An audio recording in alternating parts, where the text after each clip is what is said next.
Steven Souza Jr. has put on a power display in his rookie campaign, blasting 10 home runs so far to lead all American League rookies. Tonight, Souza Jr. leads the Rays into Anaheim to face Mike Trout and the Angels. Late night with the Rays from Southern California starts now.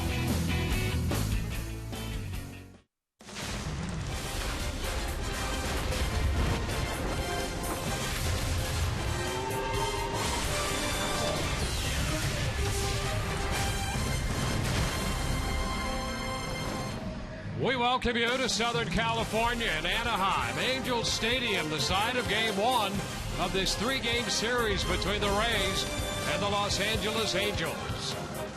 Hi again, everyone. Welcome to Rays Baseball with Brian Anderson. I'm Dwayne Stats. Good to have you aboard. Rays winners in 2 of the 3 games in Baltimore, and they did it with an ignited offense. Steven Souza Jr. dropping down in the Rays lineup, and his offense exploded. Well, and this is after he missed a couple of games. He had tweaked his wrist, gets back into the lineup. Like you said, Dwayne, he moves down, and the production goes way up. 5 out of 12 in that series. In fact, all 5 hits went for extra bases, the 3 home runs, 2 doubles, showed that power to right field, and he said himself, listen, when I'm going good, I am hitting the ball to all fields. We saw that with one of the home runs on a pitch that was a pretty good pitch by Wei Yin Chen down and away. You've got a guy that's hot right now. The Rays hope he can stay that way. Mike Trout, how hot is this guy? The most dynamic player in Major League Baseball, and these are his season numbers. The average just under 300, 12 homers, 27 driven in. He's running more this year, 8 out of 11 in stolen bases, and he has hit safely in 12 of the last 13 games. So this is another guy that's streaking. The Rays will have their hands full with him, and they'll look to shut him down this series. Well, the Angels riding that production to second in the American League West. 4 games out behind the Houston Ball Club, and against the Rays in his brief career, last year's MVP in the American League, a .329 average in 20 games with 5 home runs and 13 runs batted in. And while the Angels are running second in the West, the Rays start tonight tied for first in the American League East with the New York Yankees. They're squaring off against Seattle. We're moments away from the first pitch. The Rays and the Angels from Anaheim.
Beautiful night in Southern California as the Rays meet the Los Angeles Angels for the first time this year.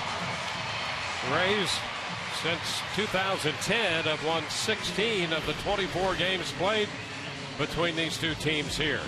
And we'll take a look at tonight's lineup for the Rays, presented by your Southern Ford dealers. That's Kevin Kiermaier, and he's going to lead it off, followed by Joey Butler and then Evan Longoria. Down the middle, David DeJesus, again hitting cleanup. Logan Forsythe will be at first, and Steven Souza Jr. in right field bats sixth. As Drupal Cabrera, the shortstop. At second base hitting eighth is Nick Franklin, and Rene Rivera will do the catching and bat ninth.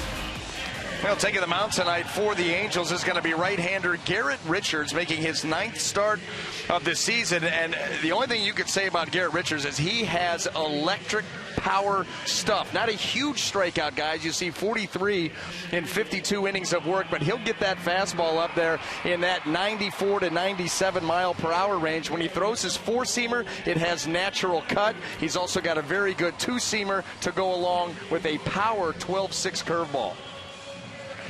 Let's take a look at the defenses. It's going to line up behind him. Brought to you by BMW. In the outfield left to right, we have Kurt Neuenhuis, Mike Trout, and Cole Calhoun. Across the infield third to first, David Freese, Eric Ibar, Johnny Giavotella, and Albert Pujols. Carlos Perez behind the plate.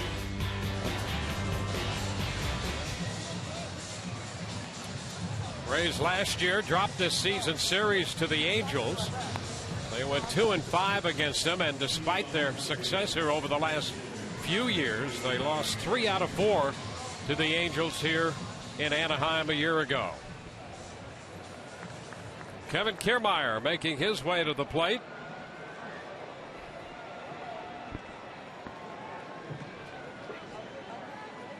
Rays start tonight at 26-25, a game over 500. The Angels have won 4 in a row, and they're 3 over 500, playing out of the West at 27-24. First pitch of this game is upstairs. First pitch presented by Pinch A Penny.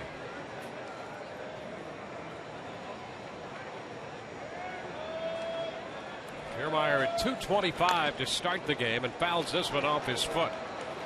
Well, 2 pitches in, and the dogs are already barking.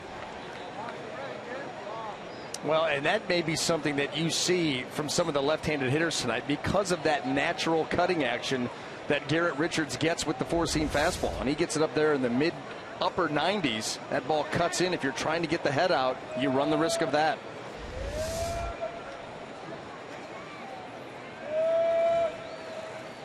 Kiermaier shoots it foul. That moves Rocco Baldelli out of the way down the first base side.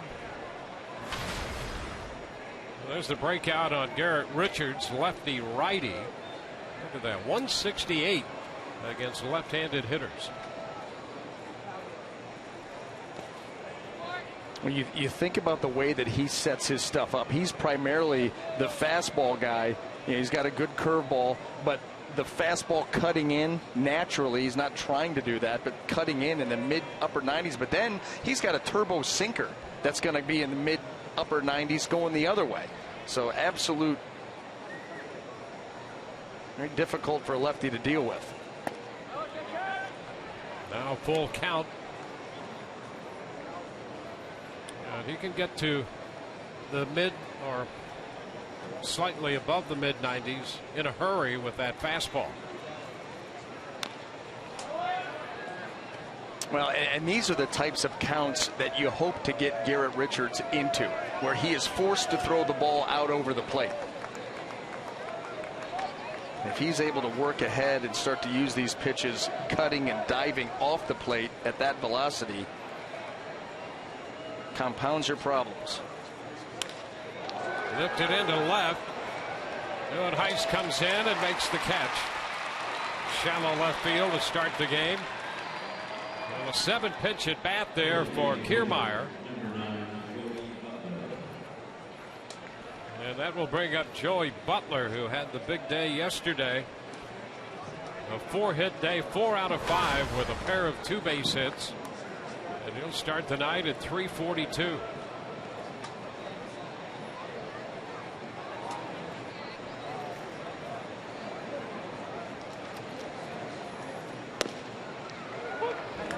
This pitch is a strike.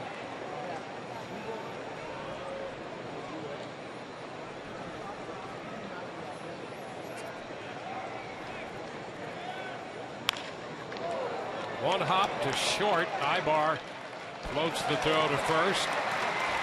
Butler is the second out.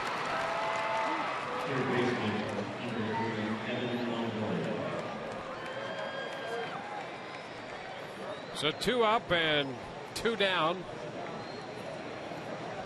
And here's Evan Longoria. Evan grew up in this area and has loved throughout his major league career hitting in this ballpark to the tune of 344. Strike one.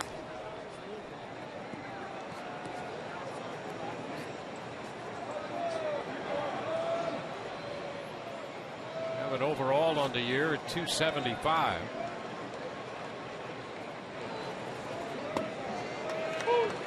Puts him behind in the count on Richards. 2 strikes.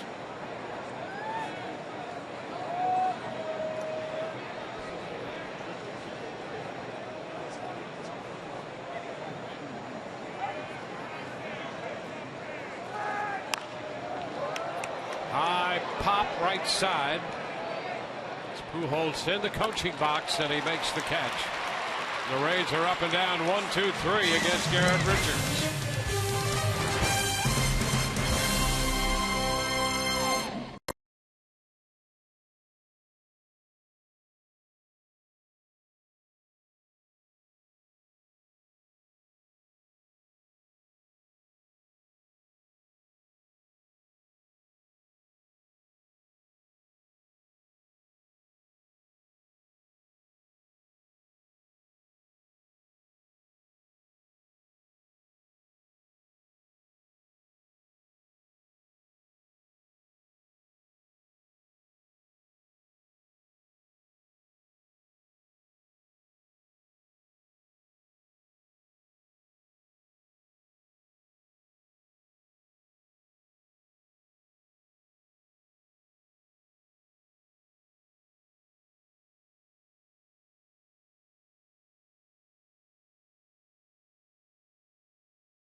Take a quick look at the Angels starting lineup tonight. They'll have Eric Ibar leading off, followed by Mike Trout in the familiar number 2 spot in center. Albert Pujols is at first base, hitting third. Cole Calhoun, the cleanup hitter, in front of David Freese. The former Ray, Matt Joyce, in the Angels lineup as the designated hitter. Carlos Perez hits 7th. He'll do the catching. In left field, hitting 8th. Kirk Neuenhuis, and Johnny Giamatello is at second base, batting 9th. And that lineup will be going up against the Rays right-hander Alex Colomé, making his 7th start of the season, and after a little bit of a hiccup after a few starts up this year, he's gotten things back on track, actually making his way through the American League West. His last 2 starts have come against Seattle and Oakland, and he has given up a combined 2 earned runs in 10 and the 3rd innings of work. And tonight, facing the Angels for the very first time. Here's Ibar.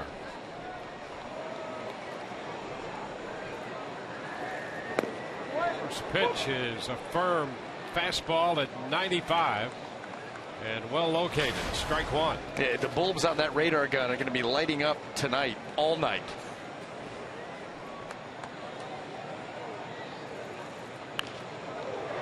Are engaging, fouls it back. 0-2. Well, they're going to have to get it started just a little bit sooner than that. Eric Ibar, better hitter from the left side, a little bit more power.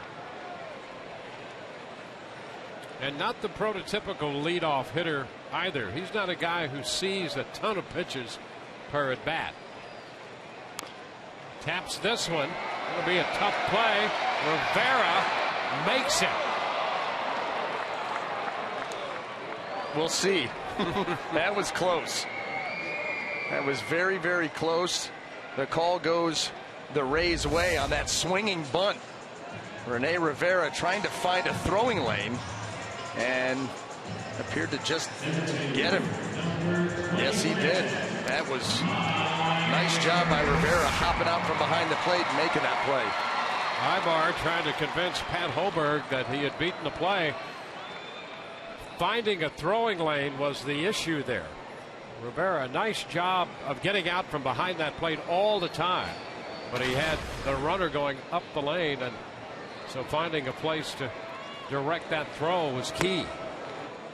First pitch to Mike Trout, and that's a strike. Yeah, you're at such a disadvantage. That ball was so close to the first base line, and as a right-handed thrower, obviously, where in the world are you looking to get that ball?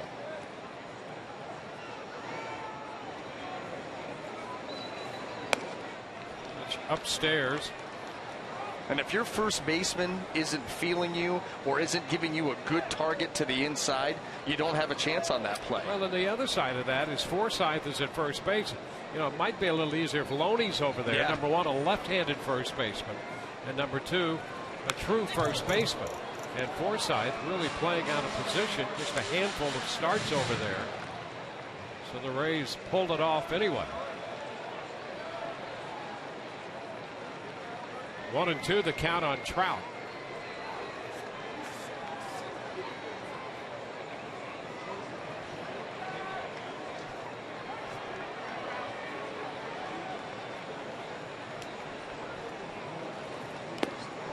Slowing away. 2-2.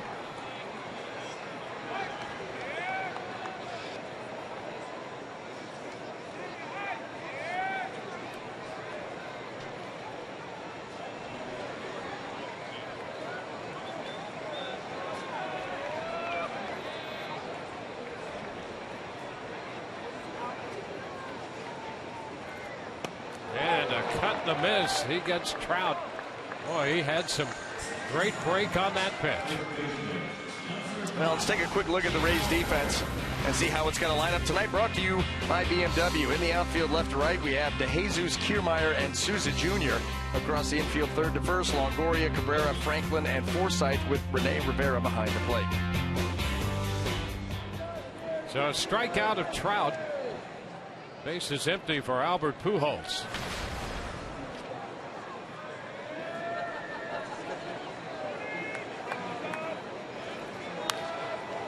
After the first pitch, finally got one out of play. Colomé starting him with the fastball.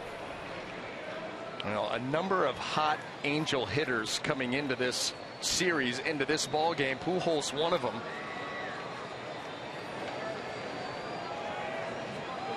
.531 career home runs for Pujols. Now an 0-2 count. And you very rarely will see that right there. Not a swing and a miss, but Albert Pujols is one of the most well-balanced hitters at the plate. And swinging at that slider, you could see the little stumble at the end as he pulled out. The pitch broke away, and Alex Colomé got him completely off balance.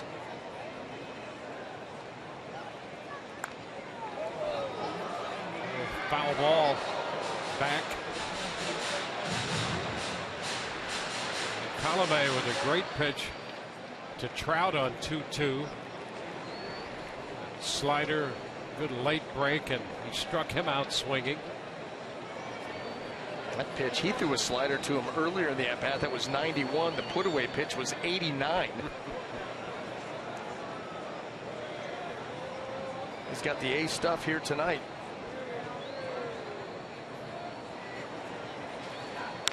And a little base hit the other way into right. Pujols serving that one the other way on a fastball, and he's aboard. Well, you're so defensive at this point and in this count against Colomé and his stuff, and he tries to bury a fastball down and away. This is just a nice job by Albert Pujols of giving himself a chance, because the pitch by Colomé was very good. It was down, and that may have been a few inches off the plate. Speaks to his plate coverage. Calhoun, Cole Calhoun.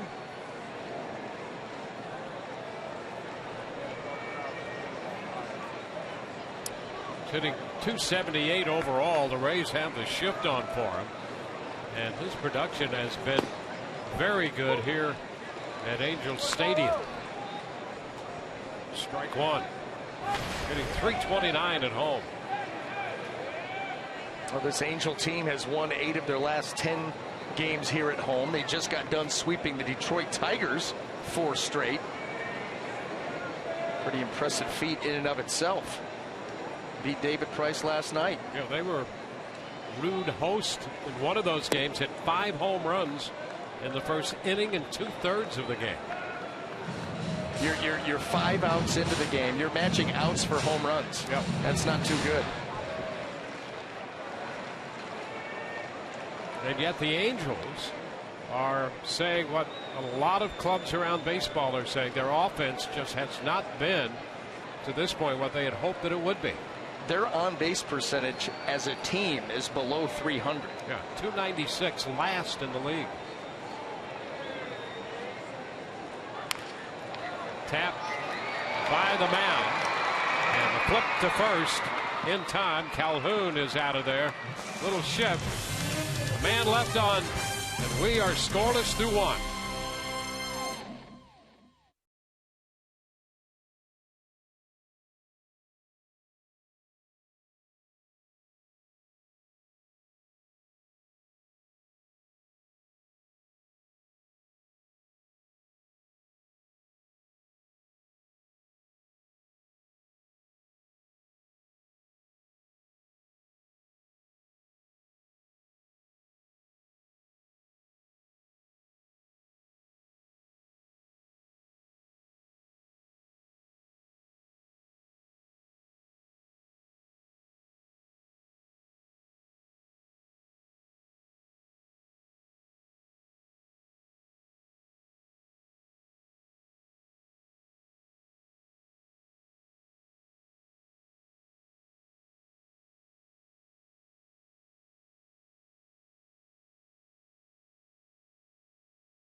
Let's go places.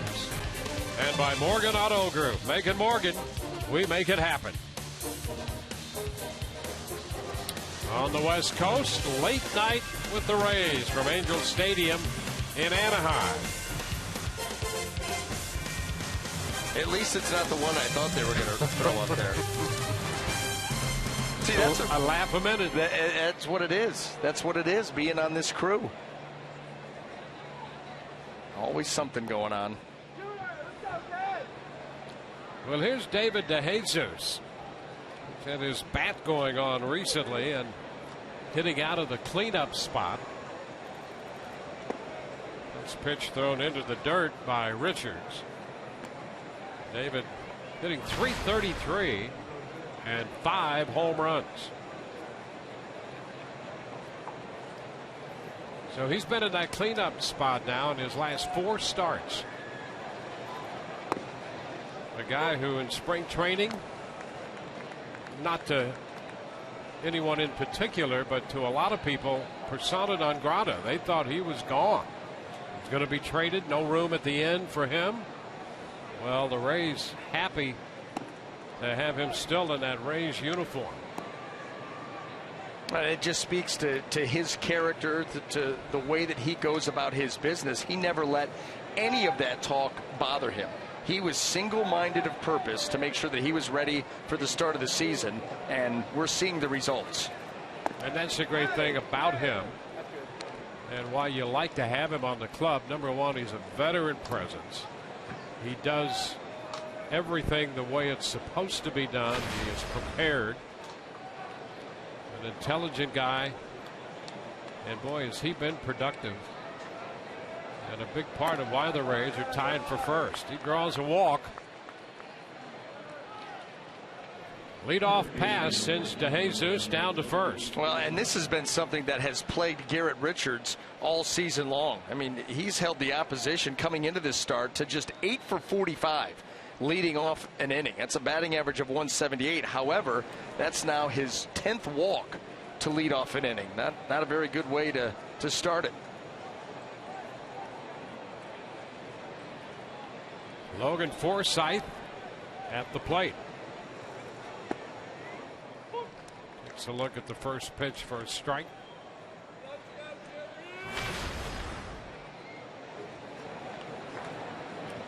Rays went down in order in the first inning against Richards. Jesus aboard with a walk. Tap. Grabbed by Freese, and they throw to first in time. That's quite a play. Ball not hit overly hard, but in a challenging spot. Freese down at third, got the out at first. Yeah, the only way that play was going to be made is if David Freese cuts this off. Eric Ibar is going to be a tough chance for him. And then just a little bit of hesitation getting that ball over to first base as he secured the grip, and he gets him by a half a step.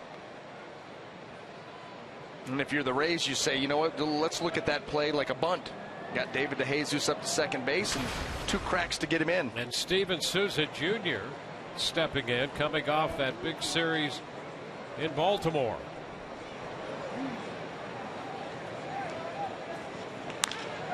He sends a high fly ball into left. Doing Heiss and Trout. Trout in left center makes the catch and fires it back toward third, keeping DeJesus at second. That's where that little cutting action on the fastball saves Garrett Richards. Souza Jr. was all over that fastball, but because his four-seamer has a little bit of natural cut, it takes it from the barrel of the bat down towards the end, and you lose a little bit of the oomph. It just becomes a regular fly ball to left. Elias has Drupal Cabrera. DeJesus still at second.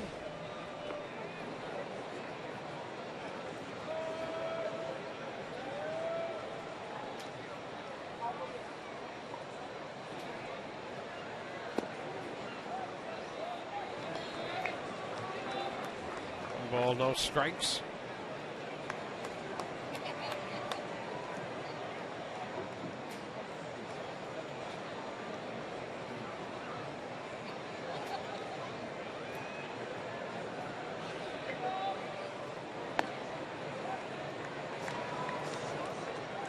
Well, Cabrera starts the night with a couple of home runs and 11 runs batted in.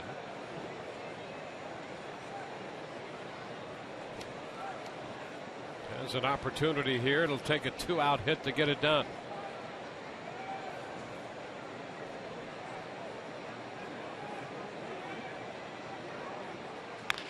Ground ball. It's going to be handled by Ibar on the first base side of second. The Rays leave a man at second. 2 an inning and a half, no score.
Bottom of the second for the Angels, and tonight's great moment in Rays history presented by Geico. And we'll take you back to April 3rd in 2013. Matt Joyce with a walk-off blast connecting off Tommy Hunter, giving the Rays an 8-7 win.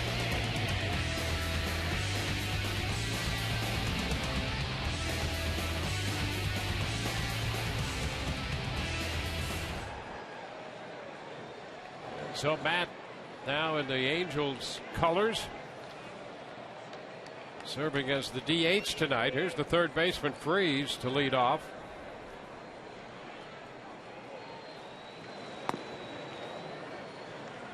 Upstairs, Freese hitting .230, and he has 8 home runs.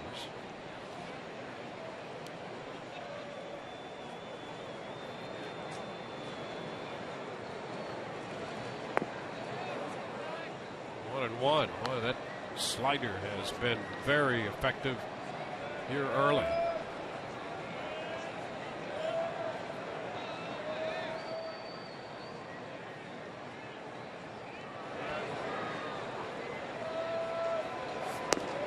Colomé in the last 2 starts has a win, no losses, and a 174 earned run average in the last 2 times out. Remember, he was very good in his first outing of the year against Baltimore and pretty good against the Red Sox before stumbling against New York and Minnesota. And he misses with the fastball a little wide. Down 3-1. And the problem with those 2 starts, you know, Alex Colomé has tried to cut back on the walks, and he's done a really nice job of that. However, he was wild within the strike zone. No command, throwing strikes, not quality strikes, and they were able to capitalize.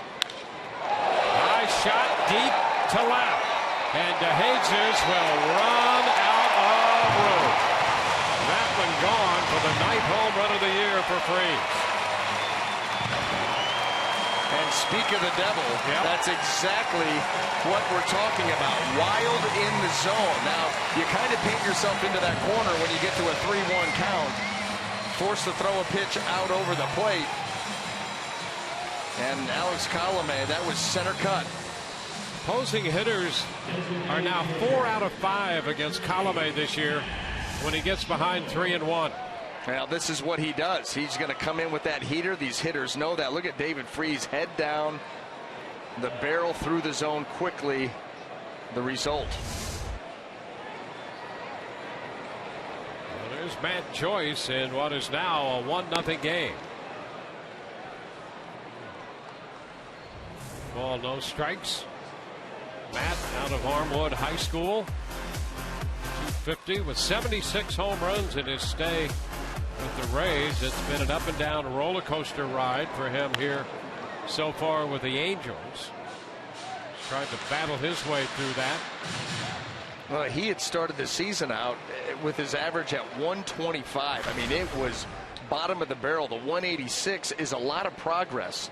And he's homered 3 of the last 4 games, 3-9 with 2 in the last 3. So he's started to turn things in the right direction, but that's how big of a hole he put himself in. And behind in the count now, a ball, 2 strikes.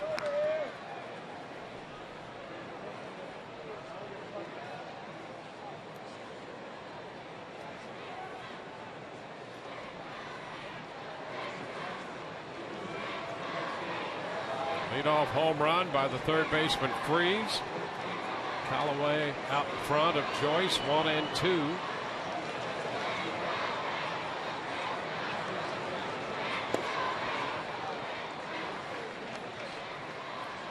Two and 2.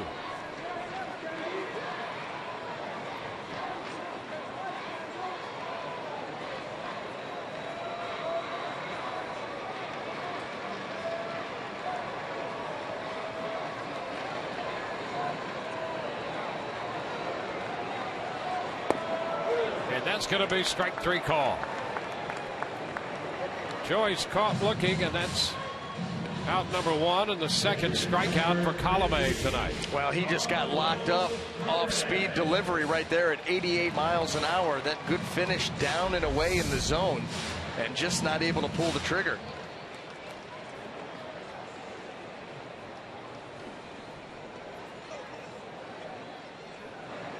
It's Carlos Perez, young catcher out of Venezuela. He's 24 years old, and the Angels have been impressed with what they've seen from him. They really love his throwing. Done a nice job behind the plate, and so far hitting .286 with a couple of home runs. I said he's got really soft hands, will block everything. They got him in the offseason out of the Houston organization. Originally played with the Blue Jays. Blue Jays signed him as a free agent out of Venezuela, just 17 years old. And finally here getting his first major league exposure.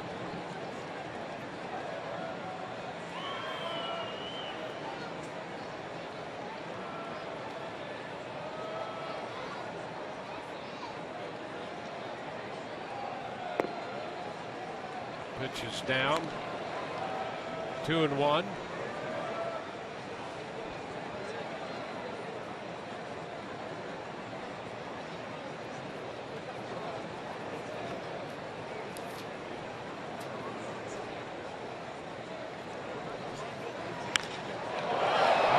Center field. It's a big ballpark. And Kiermaier makes the catch. There's a lot of outfield room here to cover. Well, you look at left center field, 390 out to 396. It even peaks a little bit further than that in just to the right field side of dead center, and then comes all the way back around. Big gap in right field with the higher wall. So you've got to have some outfielders here that can run.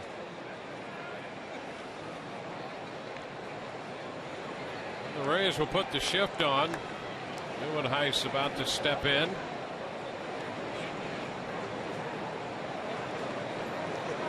Cabrera alone on the left side of the infield, and the pitch is down.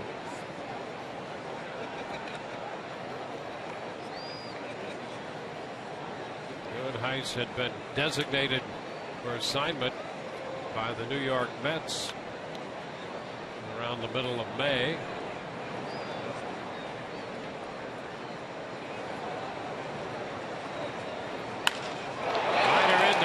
That's going to drop for a base hit. And Jesus plays it on one hop.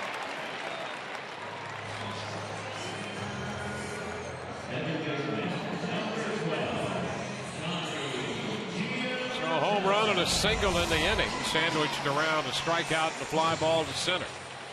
That ball well struck by Neuenhuis, lines it out to left field. That always is one of those things that sticks in your craw when you've got 2 outs and the 8-hole hitter up, and you give up a base hit, allow that 9-hole. You want that guy, especially if it's a National League, if it's a pitcher, you want that guy leading off the next inning. And now the Angels look like they're going to be able to flip the lineup. Johnny Giavotella, the second baseman, over to first, and Neuenhuis back in. That's one way to That's right. compensate for giving up a hit to the 8th place hitter. And Neuenhuis now 2 for 4 here with the Angels since joining this team.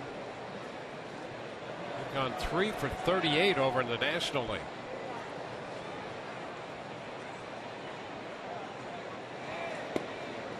The strike catching the outside part of the plate.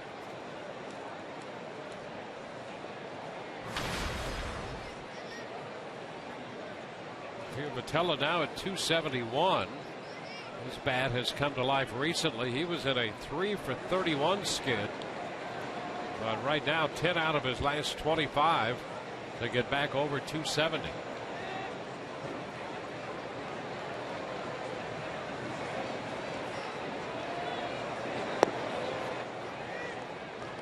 One ball, one strike.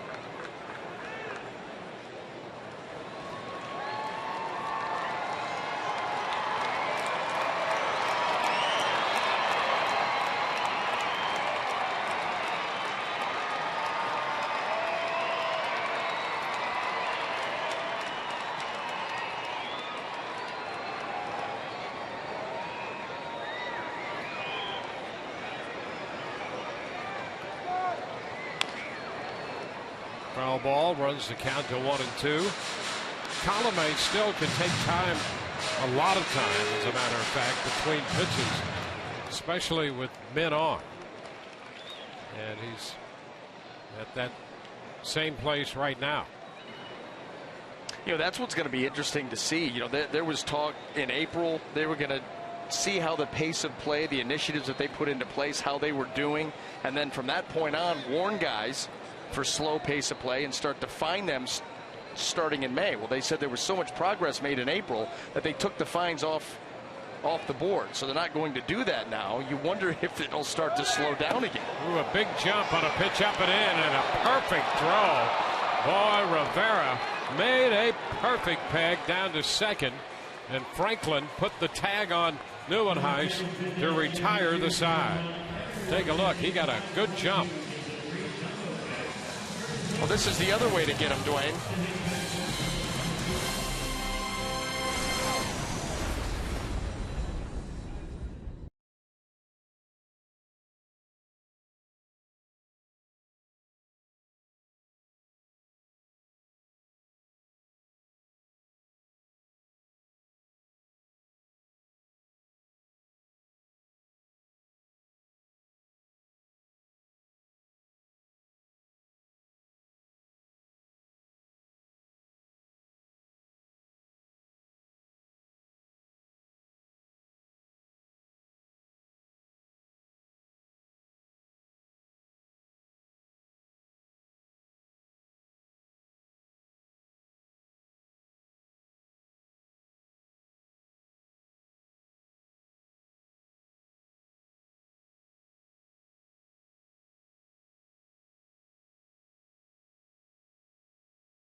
Down, and they send Nick Franklin to lead off the inning against Garrett Richards. Franklin goes after the first pitch and skies it to the left side. Ibar backing out from shortstop into short left.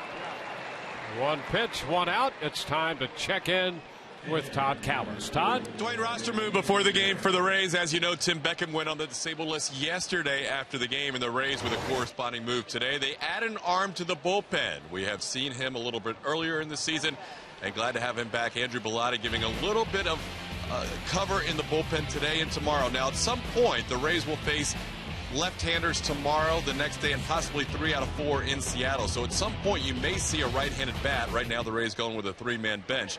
But today, the Rays welcome back Bellotti, who's from just about, 100 miles from here in the San Diego area, and he used to come here as a kid, so he is excited with 30 friends and family members in attendance. Back to you. All right, one strike to count on Rene Rivera. Well, the Rays, because of the injury and the pitching situation being what it has been, boy, it's been a real shuffle between Durham and the Rays this year. Bellotti up for the second time.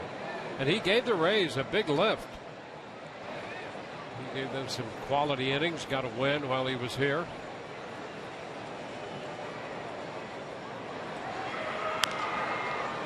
Tap toward the mound, and Richards with an underhanded toss, 2 gone.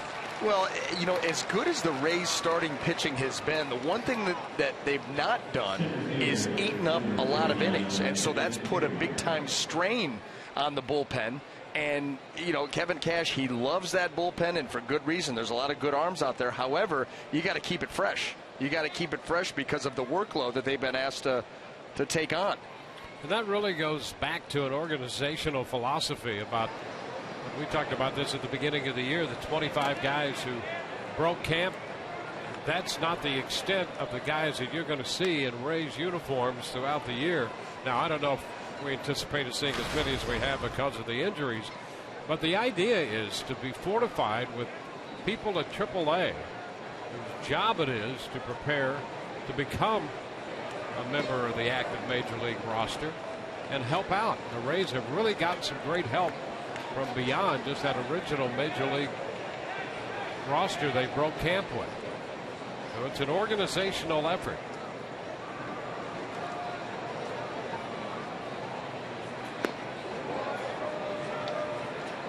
Kiermaier checks on the pitch down.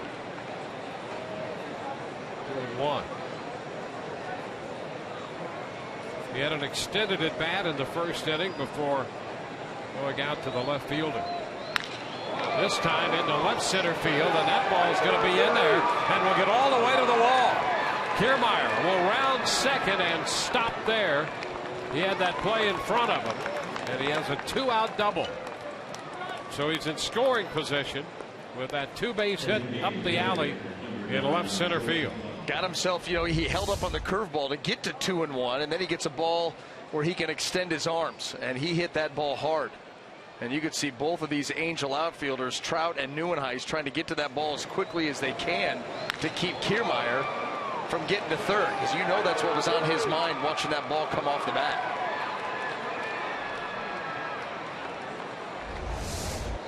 A 2-out double, and the Rays have a scoring opportunity. Joey Butler at the plate.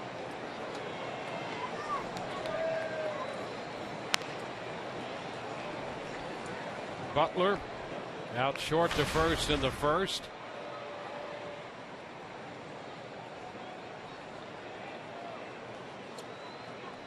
Facing the hard throwing right-hander.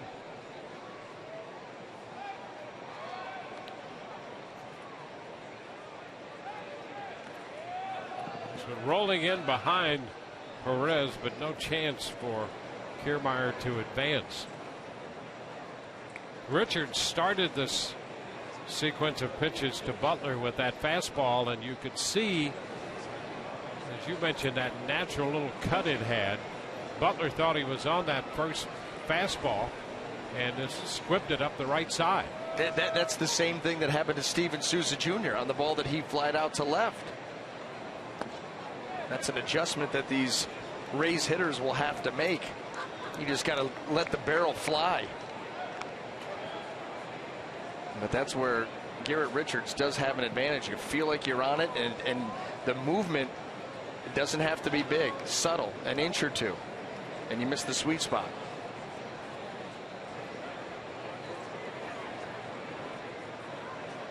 Angels have a run. It came on the home run by David Freese in the bottom of the second.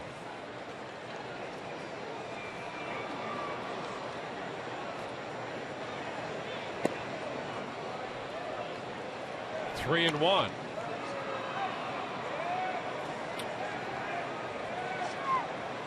Butler has seen a couple pitches out there. That one was pretty much off the plate from the beginning. So he's ahead in the count.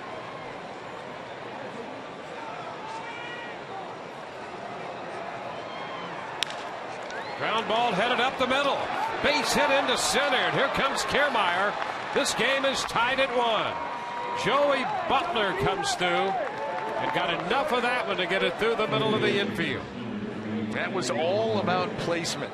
And Joey Butler, who has been red hot, continues that streak, finding a hole up the middle. And how about the Rays? 2 outs, nobody on, double, this, tie game. With 2 outs, the Rays produce a run. Now here's Evan Longoria.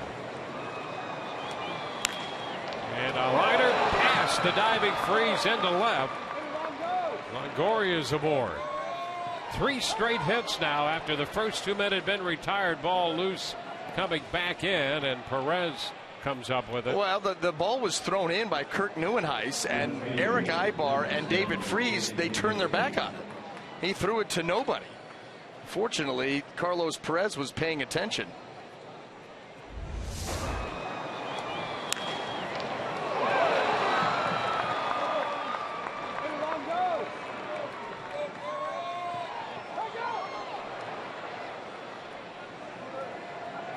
Somebody will get it. That was an interesting development because you could see when the ball went through, Ibar motioned to Freeze to cover third, and then the ball just flipped right over Ibar's head toward third, and Freeze was not looking. So Mike Scioscia shaking his head. Yeah, that's sloppy play. Fortunate if it wasn't for Carlos Perez, you let these two base runners for the Rays, Butler and Longoria, move up 90 feet. Now you got two guys in scoring position. He's seen a lot of baseball there. His 16th year as the manager here. Now David DeJesus. This one up the middle, and it's caught by Ibar.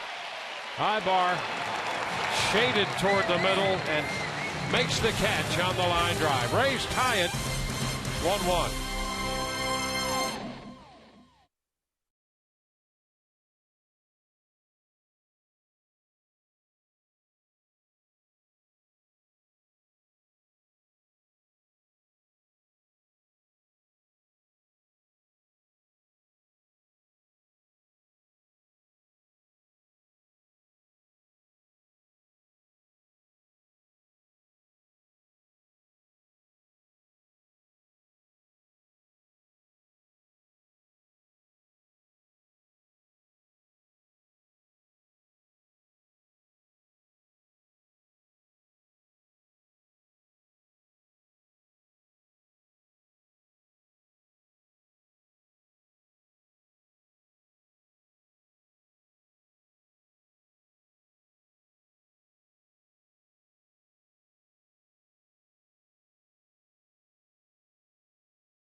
Dugout after tying this game up with an RBI single in the top of the third. Rays committed to energizing our community through the magic of Rays baseball. For the next 2 weeks, we'll show you how the Rays Up for Kids, highlighting the many great groups they work with to create opportunities for youth in Tampa Bay. How do you raise up? Tell us at raysbaseball.com/raise up.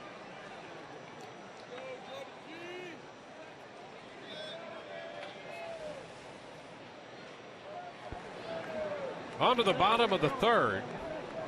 Johnny Giovitella will lead off. He was at the plate when Neuenhuis was caught stealing for the third out.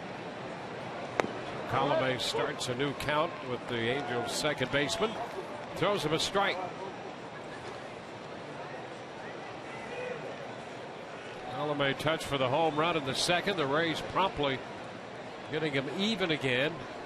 Now 1-1. And a one-strike count on the second baseman, Giovitella. Looper into left center field, falling for a base hit. Kumar quickly to it to get it back to the infield, and a leadoff single by the number 9 hitter. Well, that pesky Giovitella, so much for the 9-hole hitter leading the inning off. He leads it off with a base hit, and now you wrap it around back to Ibar, Trout, and Pujols. Giovitella is now 11 of his last 26.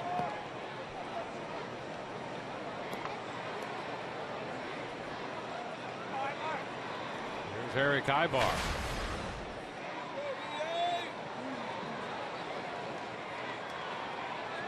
See, Ibar 270 for the year.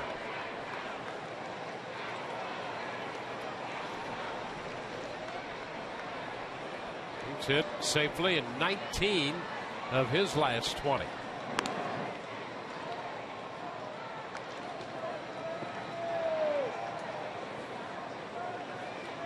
And that's been a pretty effective stretch for him. It's not as if he's just getting one hit a game. He's hitting .342 during that stretch.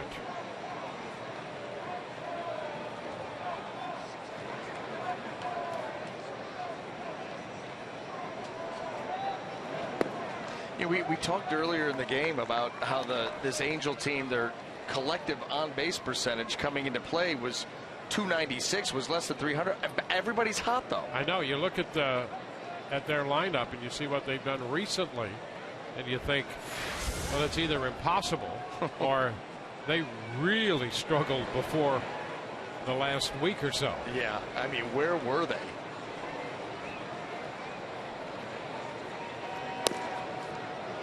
And here they are in second place.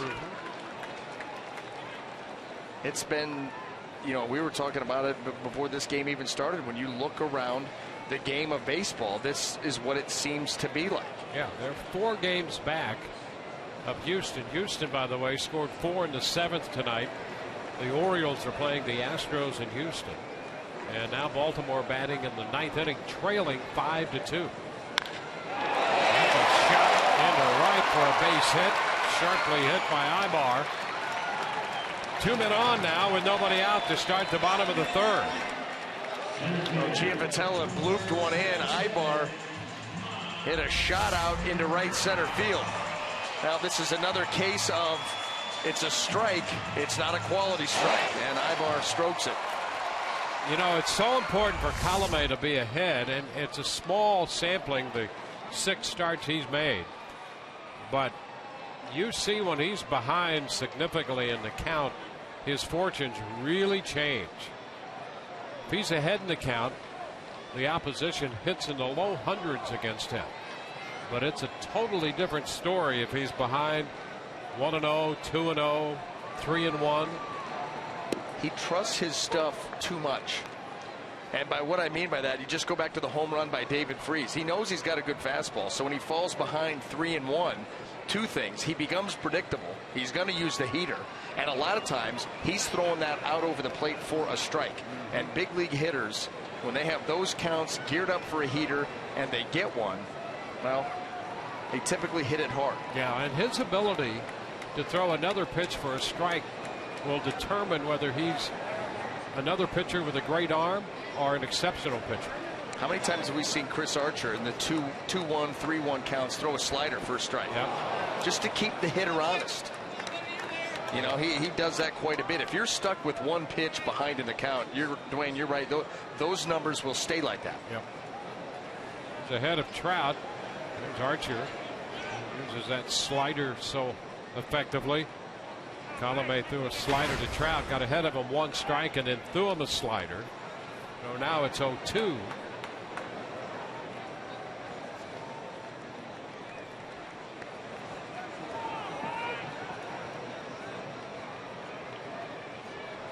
Nobody out with runners at first and second. A real job now in front of Colomé. There's a shot deep to left, and that one will get out of here.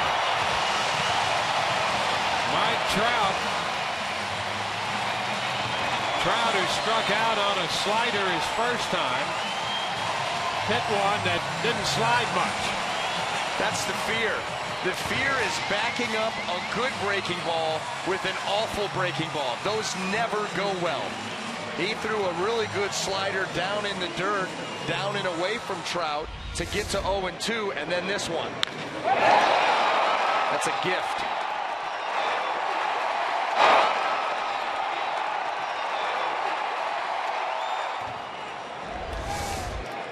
Yeah, if you're going to miss, you don't want it backing up with an 0-2 count. Well, Pujols lifts a high fly ball, shallow center, and Kiermaier makes the catch for the first out.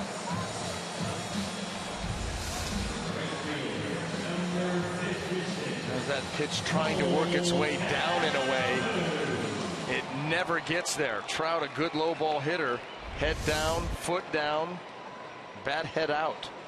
You know, in those types of situations, if you know, because we've all been there. You throw that slider down and away, a good breaking ball, and you say, ooh, I got to make this one as good or better. You're almost better off just firing a fastball. You're up at 0-2, 4-6 inches off the plate, and then come back with another breaking ball. Calhoun chops one, and it's dropped by Forsythe. Trying to get ready to shuffle that toss to Colomé, and it got away from him for an error. Well, very rarely do you see this Rays team sloppy defensively, especially in the infield. And Logan Forsythe got to be about as routine play as you get, but on the transfer, he fumbles it out of the glove.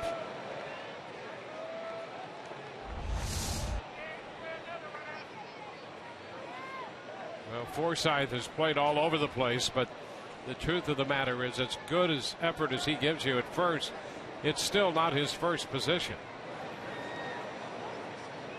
And here's David Freese. That's nothing against Forsythe, because he's done a nice job over there.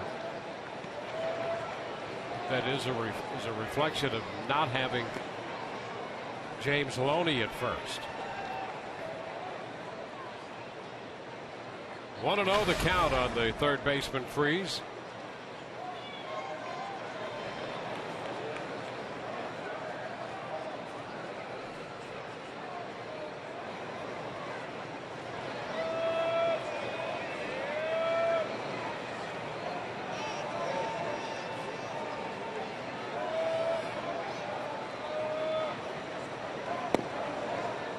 It's a strike, 1-1.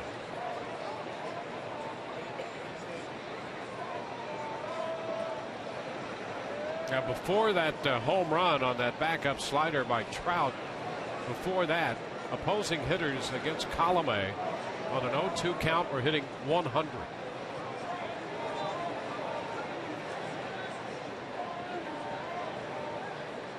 Make it 110 with some damage.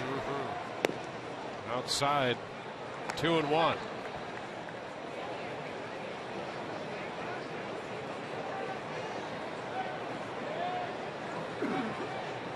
The Rays find themselves down 4-1 in the bottom half of the third inning.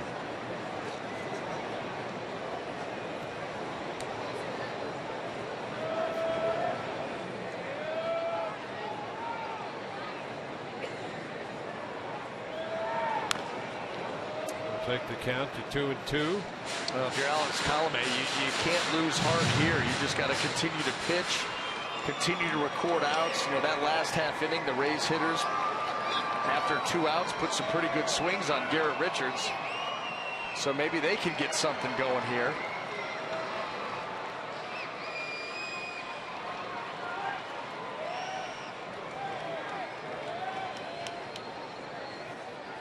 With those 3-run homers, boy, do they suck the wind right out of you.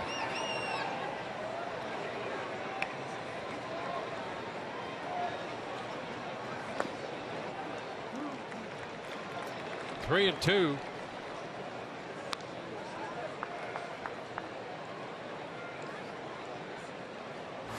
Take a look at the Toyota trend, and the Angels' power game has escalated. 11 home runs in the last 5 games, and as we mentioned earlier in the Detroit series, they hit 5 home runs before they got through 2 innings against the Tigers. 2 home runs so far tonight. We're in the bottom of the third. Runner goes. The pitch is a strike, and the throw is not in time. Franklin couldn't get the tag on the runner. So Freese is called out on strikes. And Calhoun winds up at second base. That was a nifty little slide by Cole Calhoun, going feet first. Trying to get as far away from Nick Franklin and the tag as he could. Nick Franklin, I think, wants the Rays to take a look at this as this ball goes behind him. See him straighten that leg out. and get his foot on before the tag. He absolutely got in there. That was a very nice stiff-legged slide. Calhoun gets his 4th stolen base.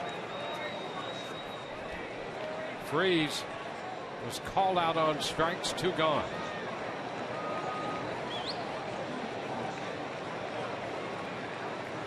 Now Matt Joyce, and Franklin is there, and the throw to Forsythe in time.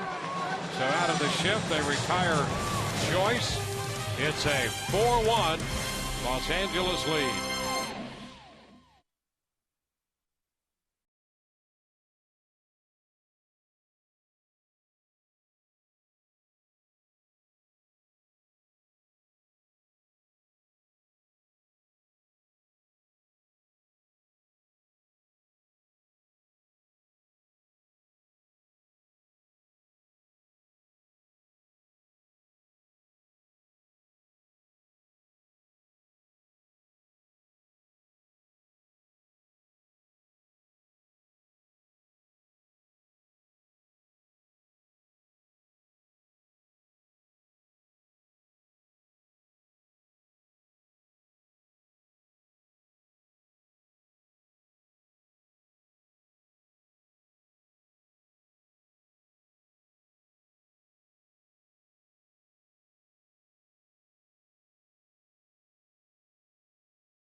Could save you 15% or more on car insurance. Visit us at geico.com or call 1-800-947-GEICO. And by your Gulf Coast Honda dealers. Selfie smoochies on the beach. All part of Late Night with the Rays. Yes. You look very serious. It's a serious accusation. That was one of the greatest moments of all time. I'm with stupid. Pitch to Logan Forsythe to lead off the 4th. And I know you were very uncomfortable doing that, but yeah, it was great. And the truth be known, if they analyze a hand printing on that card, it would have been from a left-handed source, which would be you. I'm all for whatever for the ratings. Yeah, anything it was for the ratings. All for the good of the show. And if it makes me look dopey and you have that and says I was stupid, that's a good laugh. I don't care. That's funny. Pitch is high. 3-0. There you go. Well. Yes, you are. Bye-bye. 3-1. Could be good just to carry that around your back pocket, pull it out at any appropriate moment. You know? Well, what they did is our staff, our production staff, so good they would take 2 images there and put them together. Yeah. 2 separate images. Completely. So you could have one of those with you at all time if the occasional rolls where you might need it. I get the feeling you could probably pull that out quite a bit.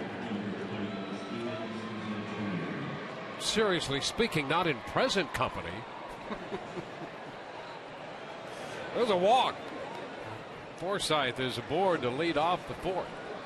Well, this is how you get something going. Another leadoff walk, something again that's been a problem area for Garrett Richards. You can speak to all the great stuff, but leadoff walks put you in a bad spot, especially when you got a 3-run lead to work with. Forsythe bounds the first pitch into the upper deck, and back down it comes. Well, there's the rookie home run breakout. Souza Jr. with 10 and Devon Travis with 7. The Blue Jays trying to get him back off the disabled list. Had a little bit of a setback. That's a strike, and Souza Jr. is down 0-2 in this count. That foul ball, by the way, yes. a young boy just shamed a man into giving him that ball. Was going to have a complete meltdown if that ball was not turned over by a gentleman sitting a row behind him. And the guy gave it to him. Ooh, look at that pitch. An 0-2 strike 3 call on the outside corner. That's that curveball that we talked about early on. Look at the depth that he gets with it, and look how hard he throws it. That's the first out.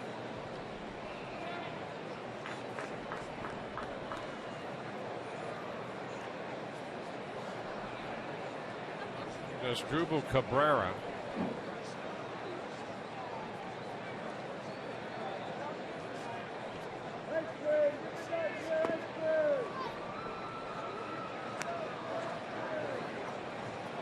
One ball, no strikes.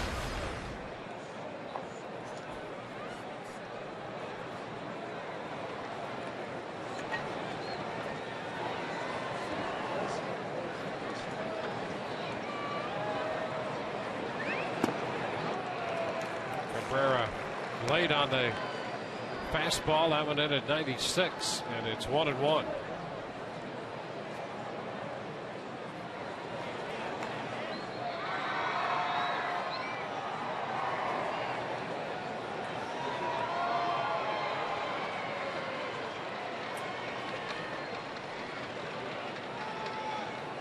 One on with one out. That's foul. Pujols made the pickup. Pat Hoberg on the call.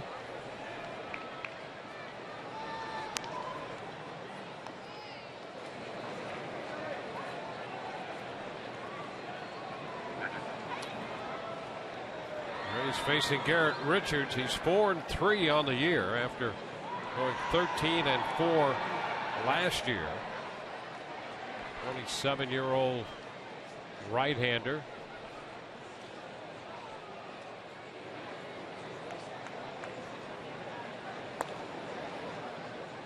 And the breaking ball that stayed upstairs. And he had an ERA last year of 2.61. I mean, completely dominant. Held the opposition to an average of just 201. Now you look at 124 hits in just under 169 innings, and 31 walks at 164 strikeouts. And now the count is full. Missed with the fastball. It's 3-2. Well, the Rays are down by 3, but you get the feeling they're only a base runner or 2 away from making some progress.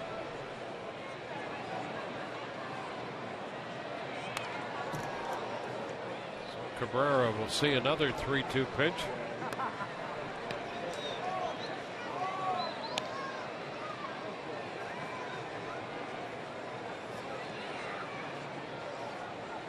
Richards out of Riverside, California, went to school at Oklahoma.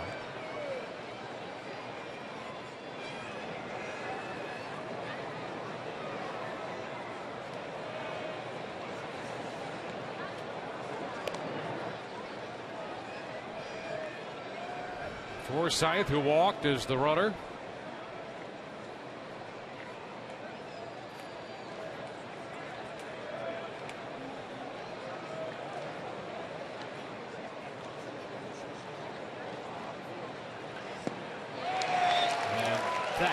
a foul tip strikeout. Cabrera, second strikeout here in the 4th inning. Rays Flex Packs now come with one of 8 great gifts of your choice, starting at just $59. Rays Flex Packs allow you to choose any 3, 6, or 9 games with no blackout dates. Plus, get half off parking when using the funds loaded on your Rays card. For details, visit RaysBaseball.com or call 888-FAN-RAYS. Well, Nick Franklin takes the first pitch for a ball. Nick, the switch hitter, and still looking for his first hit of the year from the left side. Nick is 0 for 20 right now as a left-handed hitter.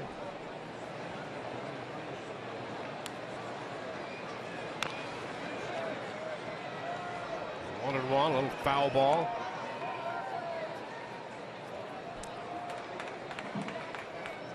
One time every week. Oh, I thought it was one time a week.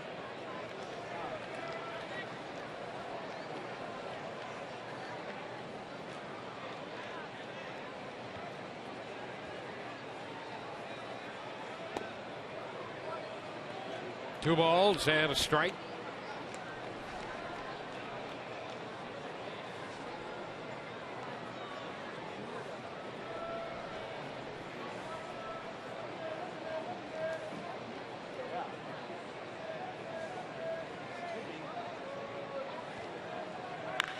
There's a shot to right.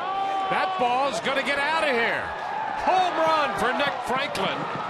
His first hit left-handed this year is a 2-run home run on a 2-1 pitch. And the Rays get a couple of those runs back.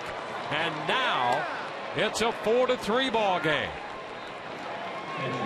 Well, second time through the lineup, the Rays hitters have had much better swings overall against Garrett Richards, and this was a hanging breaking ball right into the swing of Nick Franklin. Very little with the stride there, just a shift of weight and power this one out.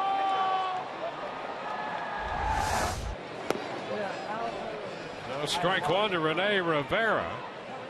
Well, Nick Franklin, it's his second extra base hit of the year, had a double and now a home run. Rivera misses that one by plenty, the slider. 0-2. Just like that, it's 4-3.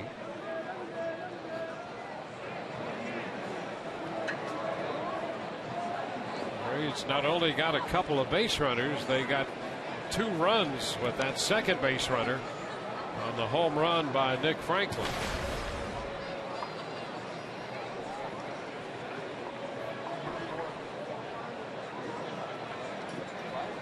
The dirt, 2-2.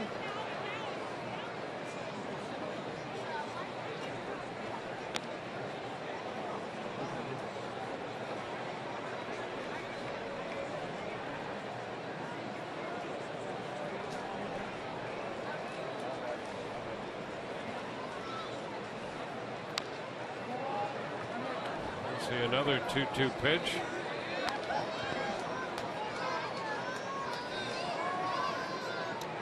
Franklin's second home run in a Rays uniform. He hit one last year in the 11 games he played for the Rays.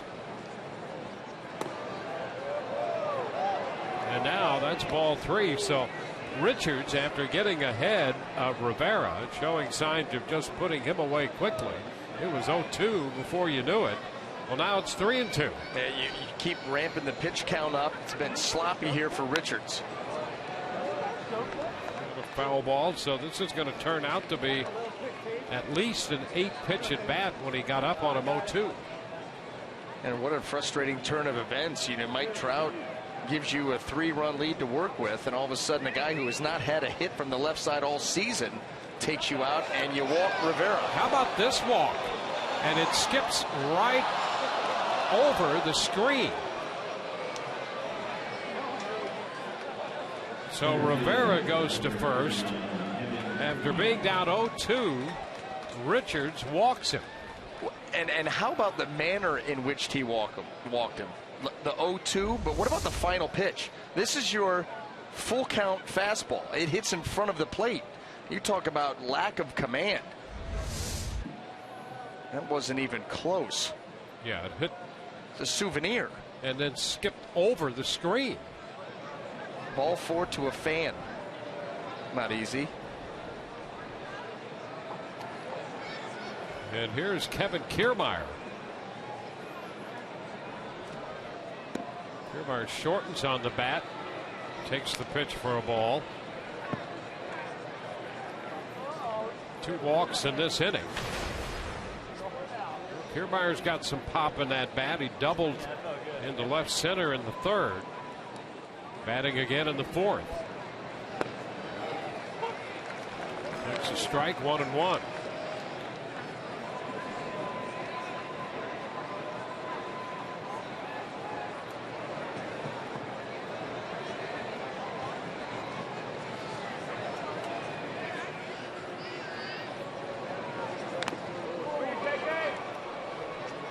Ball, 2 strikes.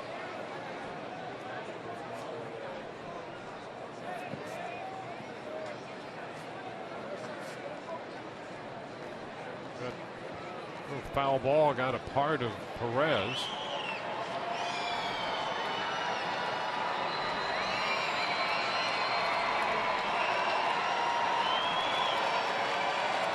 How about the pitch count in this inning? 31.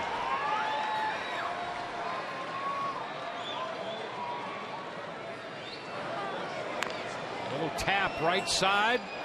Richards will try to glove it and can't handle it, and the inning will continue. An infield hit for Kiermaier.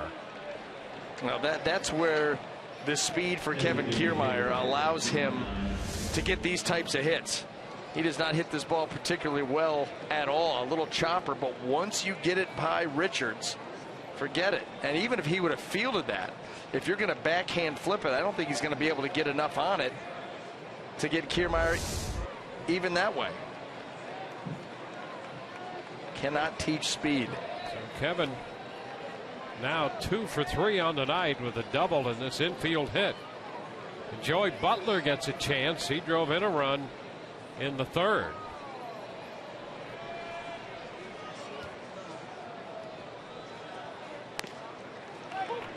Pitch is a strike. Slider up on that pitch.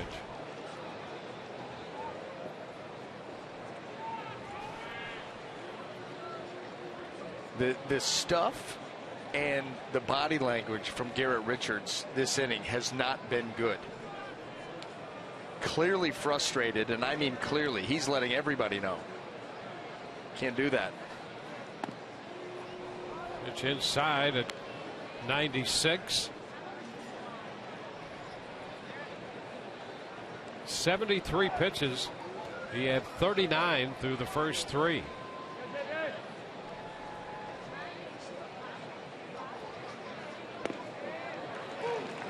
Now it's 1-2 to Butler.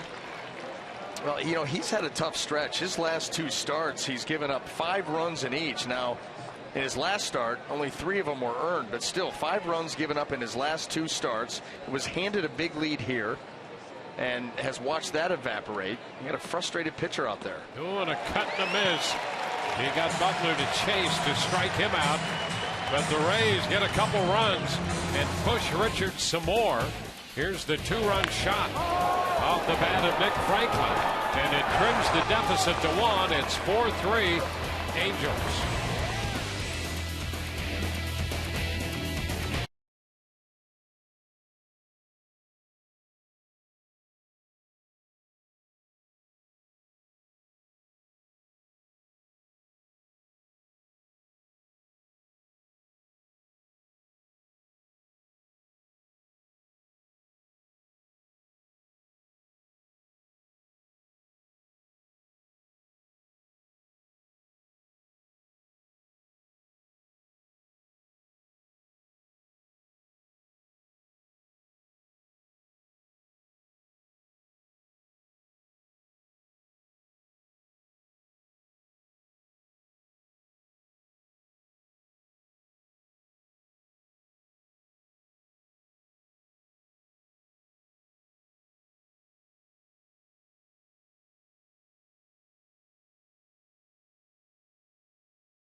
Anaheim, California, and the Rays have made this a one-run ball game.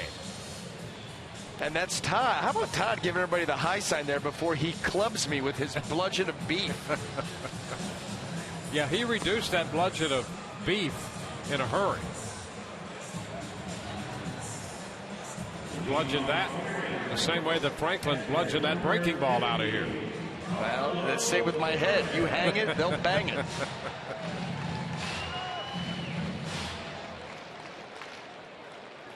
Carlos Perez, the young catcher, is going to lead off the bottom of the fourth. Alex Colomé touched for a couple of home runs tonight, giving up 4 runs in the first 3 innings. Pitch is a strike.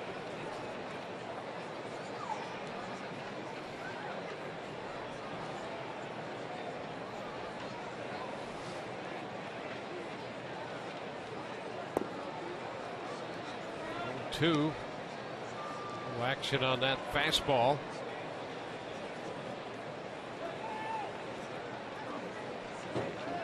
Colomé, 26 years old, out of the Dominican Republic, out of Santo Domingo.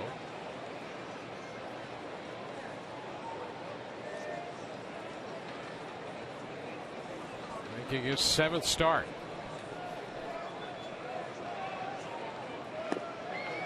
And he gets Perez chasing the slider.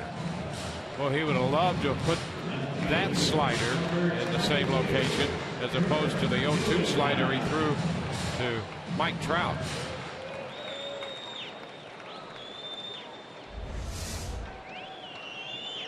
Out of the hand, right on the outside corner, and he throws it hard enough. You get Perez to commit as it sweeps harmlessly off the plate.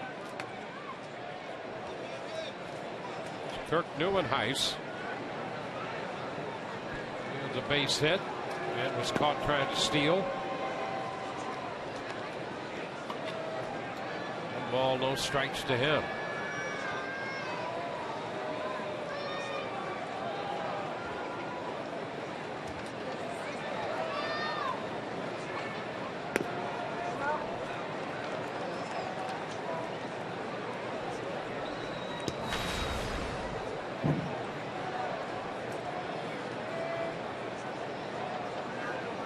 One-run ball game.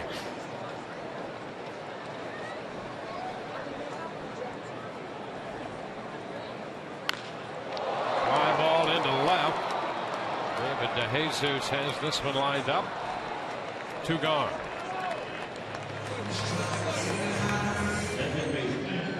The Angels lead the Rays here in the bottom of the 4th, 4-3. The Yankees have just scored 5 in the 5th. At Seattle, and they have opened a 7-0 lead. Mark Teixeira has hit a grand slam in that game. Felix Hernandez pitching for the Mariners. That is very newsworthy, especially with what he did in his last start against the Rays. Well, what he's done just about every start that he makes. Seems to always own the opposition. There's the second baseman, Gio Vitella. Pitch is a strike. Astros beat the Orioles 5-2. Blue Jays and the Nationals were rained out, and so were the Twins and the Red Sox in Boston.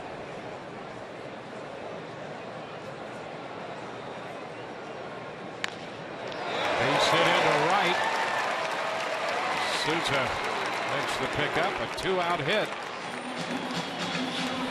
Well, this is the 4th inning, and Colomé has given up 3 2-out singles, and the only inning in which he didn't do that, they put the first 2 men on, and then Trout hit a home run. You know, we highlighted this before with Alex Colomé, but the 2 areas that he's really struggled in this year, the bottom of orders and with 2 outs. It's almost like there's a lack of concentration. And this, you combine the 2. Gio Vitella with that base hit right there with 2 outs. Well, the last 2 men in the lineup so far, 3 out of 4 tonight. Albar goes after the first one, sends a high fly ball to right, and just as he gets to the track, Souza Jr. makes the catch for the 3rd out. So they get a hit, leave a man, do not score, and we'll go to the 5th with Evan Longoria due to lead off. Rays down by 1.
The opening game of the series between the Rays and the Angels. We have a 1-run ball game going here. Who are you trying to bribe with that? I can't imagine that I would give those up.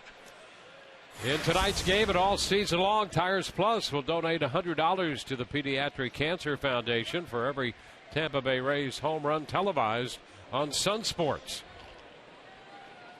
Is that your secret to getting us out of post-game hits? I'm trying. Evan Longoria leads off. First pitch a little bit wide. Richards back out there after a 36-pitch 4th inning in which the Rays scored 2 runs and left 2 men on base. 1-1 now to Evan.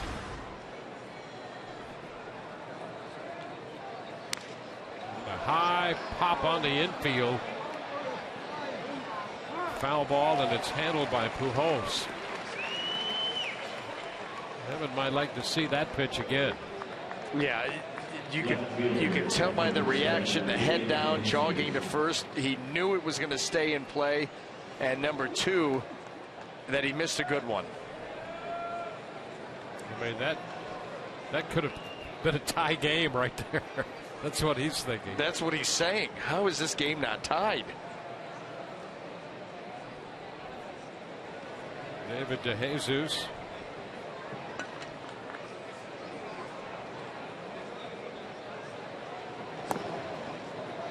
Upstairs. DeJesus walked in the 2nd inning and hit a line drive headed toward the middle in the 3rd. That was with 2 men on. And Ibar was shaded just where he is now, enough up the middle that he got to that ball to catch it on a line.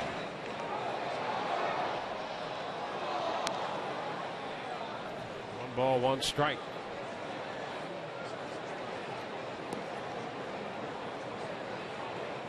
Well, the Rays down by 1. And you can sense here as you watch these hitters, they're thinking, all right, keep it coming. Keep it coming. Well, the swings have gotten better the more that the Rays hitters have seen Richards. And I think part of what plays into that is the fact that as a starting pitcher, everything with Garrett Richards is hard. The curveball's hard. The fastball, the 4-seam, everything's hard. There's no change of pace pitch to keep these hitters honest. No change up. And the shot to center field. And Trout's there to make the catch on that one. Another well-hit ball. Yeah, the 95 to 97 now doesn't look as hard to these hitters because it's all been hard. You know, the one thing about a good changeup for a starting pitcher, especially if the starting pitcher has a good fastball, you keep that fastball harder deeper into the game because of the change of pace. It allows that fastball to stay quick on these hitters. If it's all hard all the time, well, second, third time through, that 97 doesn't look 97 anymore. You're all geared for one speed. And you see the look on the Rays hitters' faces when we get those dugout shots. There's a strike. I mean, that's twice now that DeJesus came away shaking his head on a well-hit ball. And we saw Longoria, who popped up for the first out. Forsythe a little late on the fastball up there. Tough to catch up, and it's 0-2. But the Rays hitters, they're smelling it, getting close. Well, that's why you got to be thinking down in that dugout for the Angels that if he can get through this inning, they would just be crossing their fingers. Give us one more, and then we'll go to the bullpen if they could do that, because Mike Scioscia is looking at the same things that we are.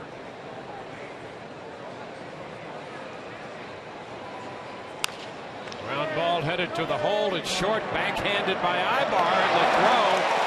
It's a 1-2-3 inning. Richards happy to get through it. Frustrating for the Rays.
Angeles leading the Rays. Hey, throw on your boots and enjoy the country songs of Lee Brice after the Rays play the White Sox Saturday, June 13th. See Lee Brice, the latest featured post-game concert act and one of Nashville's hottest country stars. As he sings hits such as I Don't Dance. For more information, visit racebaseball.com/concerts.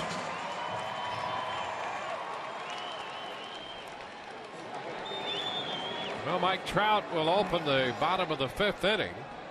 Trout, Pujols, and Calhoun due up. Trout homered on an 0-2 slider that didn't slide much.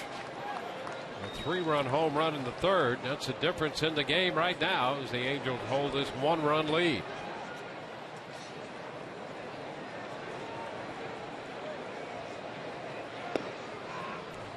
A fastball in for a strike. Here's the home run.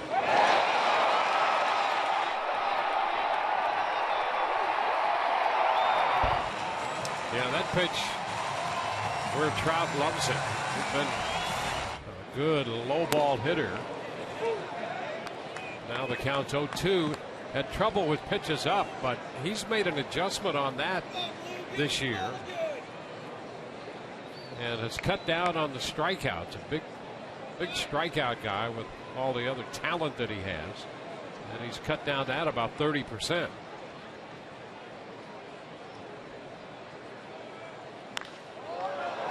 a pop up, high pop foul. Rivera over there, and he makes the catch.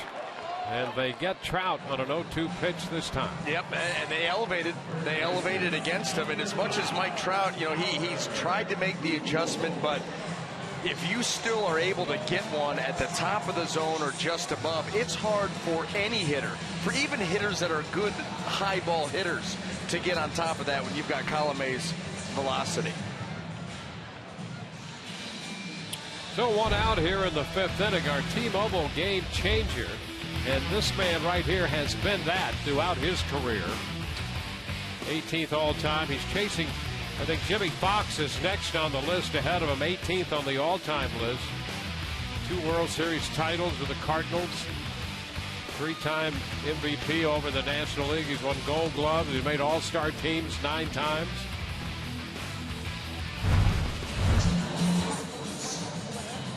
And Rene Rivera getting a little equipment adjustment.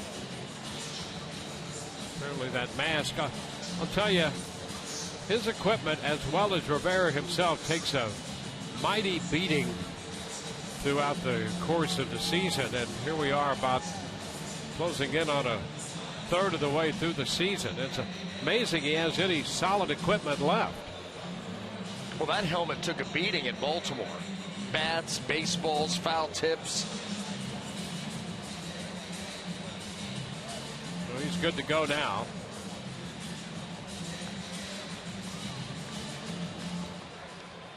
Yeah, it's amazing that you know, he's answered the bell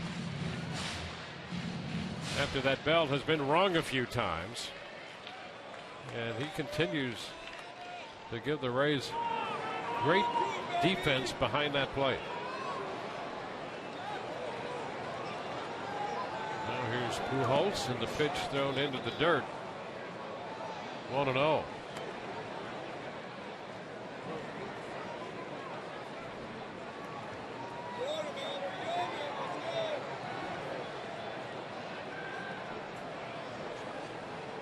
Four strikeouts tonight for Colome. He's given up 4 runs and 7 hits. To strike in, it's 1-1 to Pujols.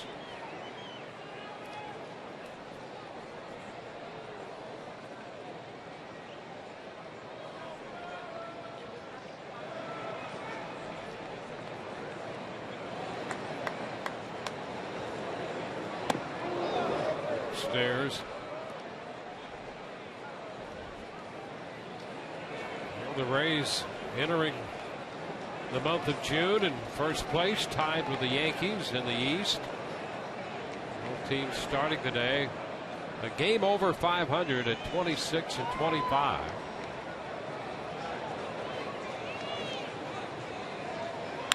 Long one to left. The Hazes will run out of room, and that's home run number 12 for Pujols. The Rays are down by 2, 5-3. His 4th home run in his last 5 games, and it was a no-doubter. The Angels continue their recent onslaught with the long ball.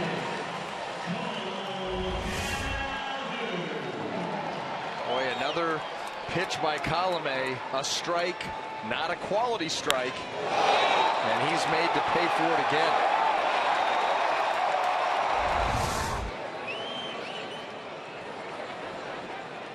Five to 3 Angels. Here's Cole Calhoun. That's a strike. Freeze hit a home run in the 2nd. Trout a 3-run homer in the 3rd. And Pujols a home run in the 5th inning.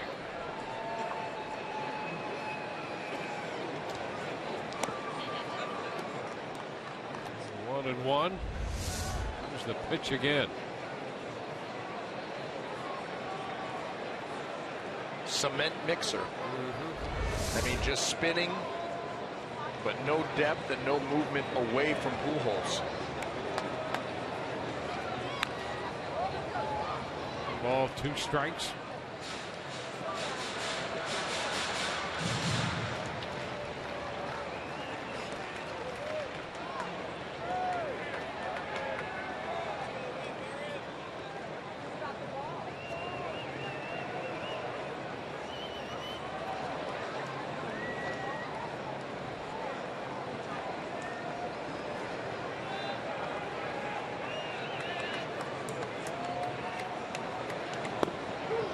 There's a strike call.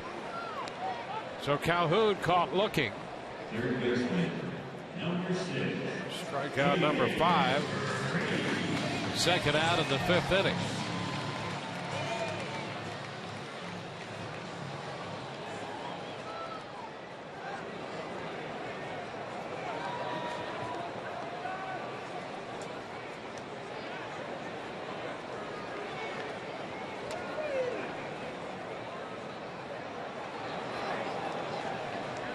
Freese has homered and struck out.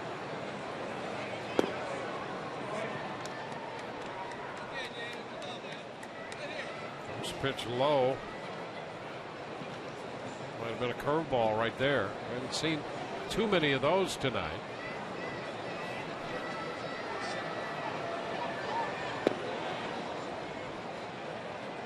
Now 2-0.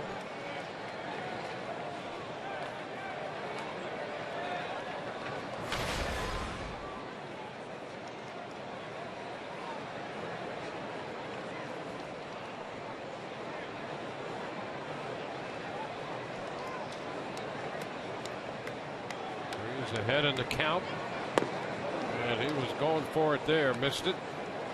9 home runs now for Freese, counting the one he hit in the 2nd inning. Had 10 all of last year. Well, there was talk of, bat speed was declining, power because of that declining, and if he would be able to get it back, well, early returns say yes. He's ahead in the count, 3-1. He's 32 years old. Hit 260 last year.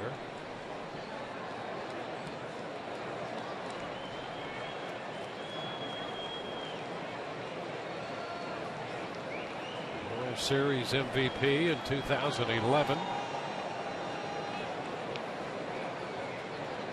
3 balls and a strike.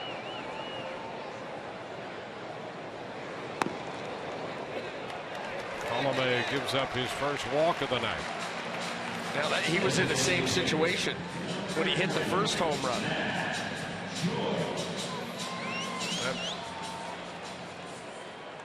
3-1 fastball that he exploded on earlier in the game. That time Colomé trying to shoot that outside corner, misses off.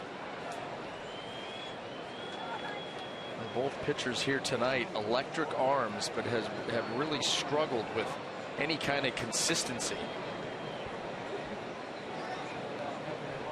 Matt Joyce in here, 0 for 2 on the evening, a strikeout and a ground ball out. This one into right against the shift, and the throw back to first is scooped by Forsythe to retire the side. 1 run on the home run, Rays down by 2.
in this one.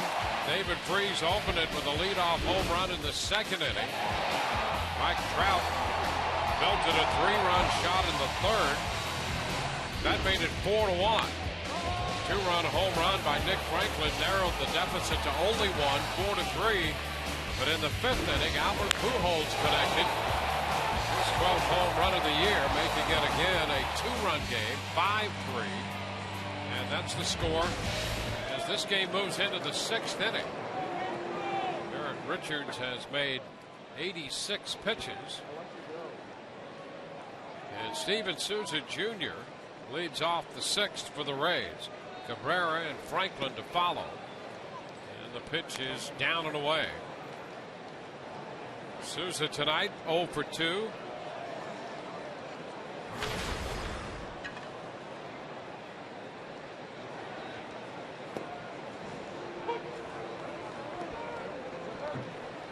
One ball, one strike.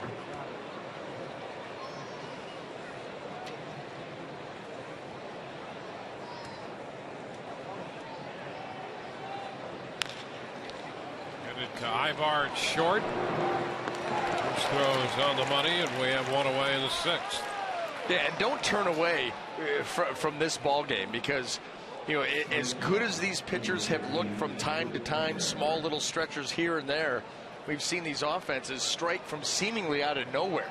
So yes, and we've seen some Rays hitters berating themselves because they haven't taken advantage of some pitches that they'd love to see again. And they're running out of time, because I don't think Garrett Richards is going to be out there much longer. So if you want to do it off of him, let's go. Cabrera takes ball one upstairs.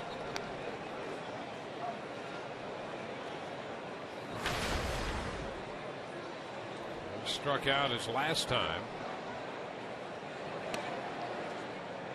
And is ahead in the count right now. 2 balls, no strikes.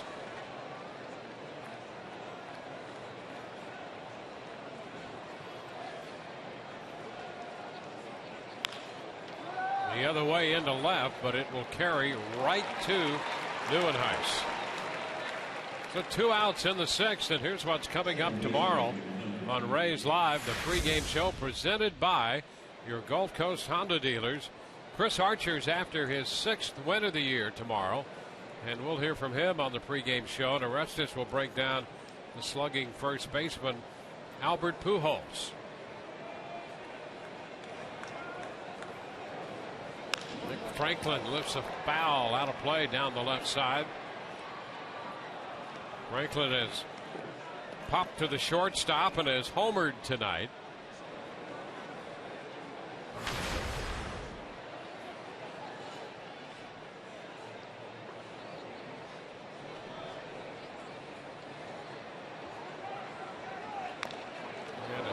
That comes up and hits him. Strike 2.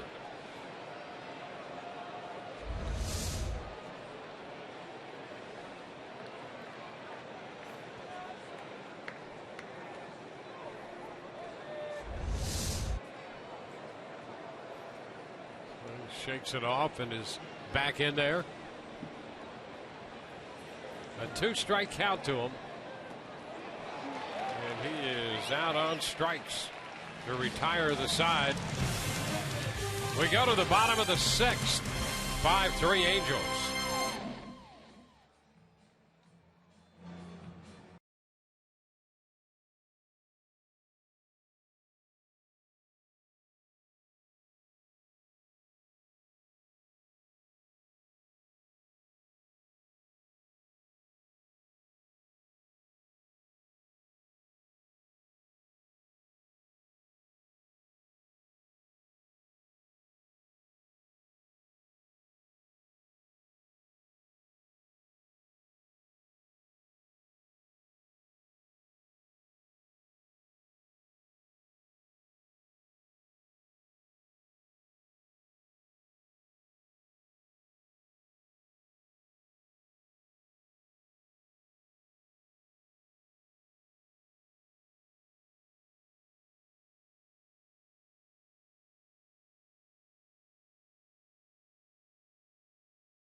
For more information or to find a participating dealer, go to FloridaKubotaDealers.com. More Late Night with the Rays from Angel Stadium in Anaheim, California. This is the opening game of this series, and we have just passed the bewitching hour back home. I mean, are you kidding me? That is the all-time classic Late Night with the Rays photo. There will never be one that tops that. Just back from a late night dip. Wet hair, shirtless, wet hair. At midnight. Usually you don't see that until like 2:30.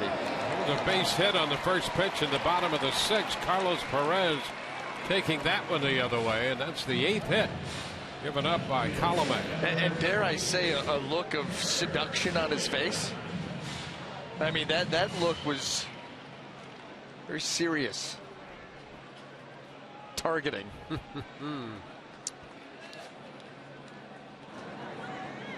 So a leadoff single.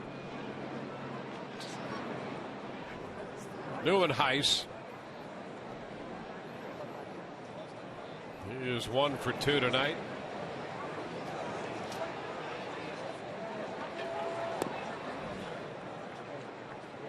It's too low. 1 ball, no strikes. Ernesto Frieri is up in the bullpen.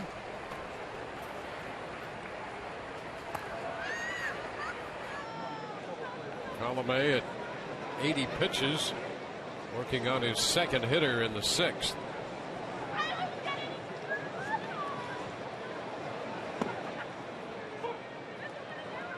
It's now 1-1.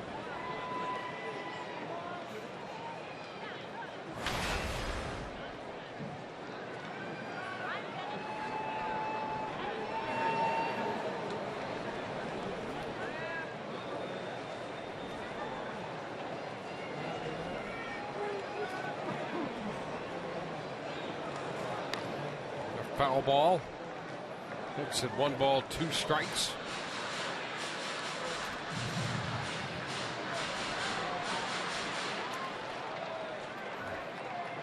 The Rays trailing by 2.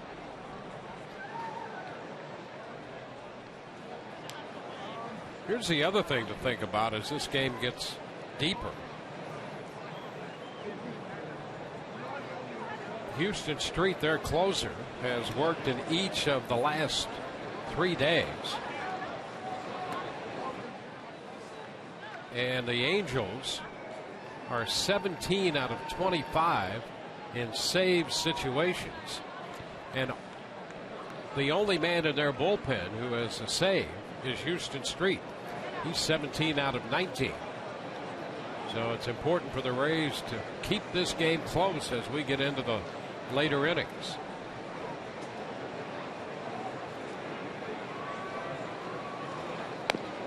Now ball 3, man at first and nobody out in the 6th. Well, that's why you need Alex Colomé to make a pitch here. You do not want to mess around with a potential walk. Put 2 runners aboard, bottom of the order to lead off an inning. This is a big pitch in this game.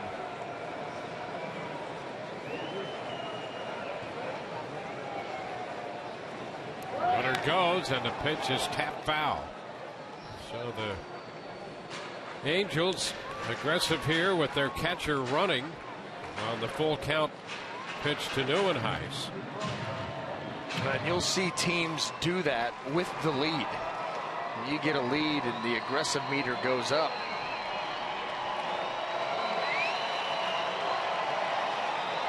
You're trusting Neuenhuis to be able to either take the walk or put the ball in play if you're going to run Carlos Perez.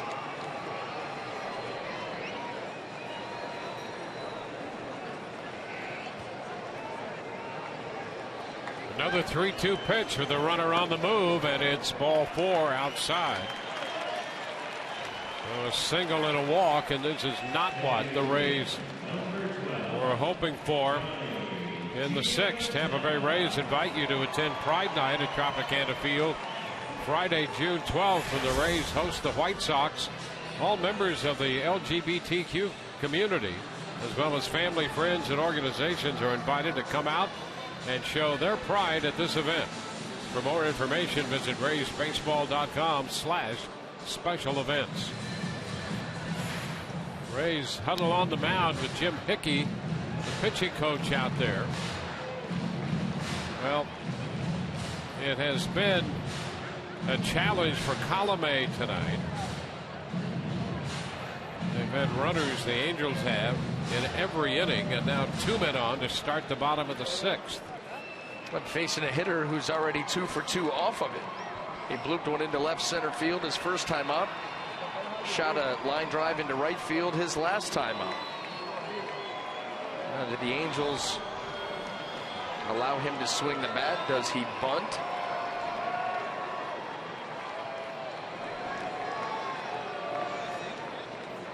Vitello admitted first and second, and he's showing the bunt. The pitch is a ball. Well, for the reasons that you talked about, not a lot of options as far as closing games outside of Houston Street. And so Angels playing for another run to get 2 runners into scoring position.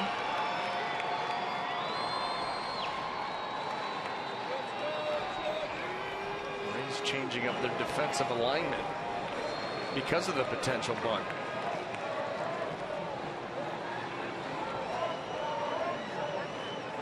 Shows the bunt again, puts it down. The play's going to be at first. The Rays had Longoria coming in. So the sacrifice moves Perez to third. Neuenhuis up to second. Well, Giovitella did his job. 2 for 2 now with the sacrifice bunt. And you get Eric Ibar second, third, 1 out. That will bring the infield in for the Rays. They're going to have to play this aggressively defensively.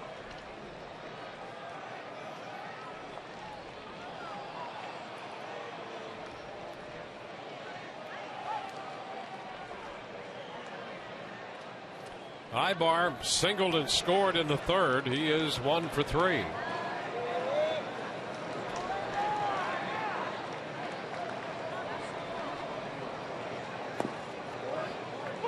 The pitch is a strike.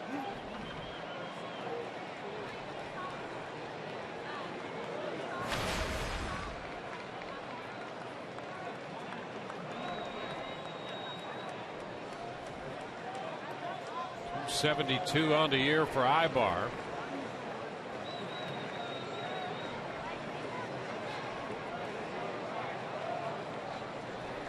And to left, that'll be caught by DeJesus, and no attempt to score.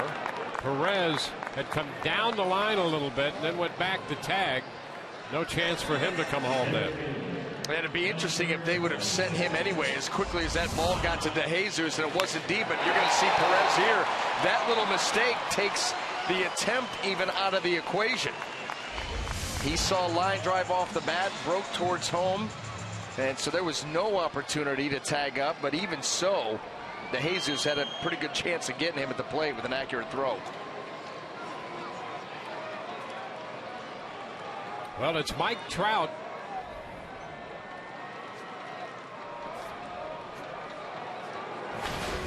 And the Rays will walk him intentionally with Pujols on deck. We'll get the intentional walk.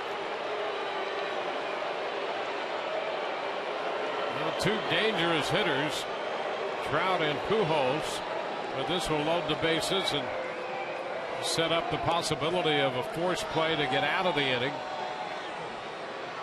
So it's pick your poison. Yeah, this is the lesser of 2 evils, according to what the Rays are looking at as matchups and all of that, because both of these gentlemen have homered tonight. And so do you want Colomé on Trout? Do you want Frieri on Pujols?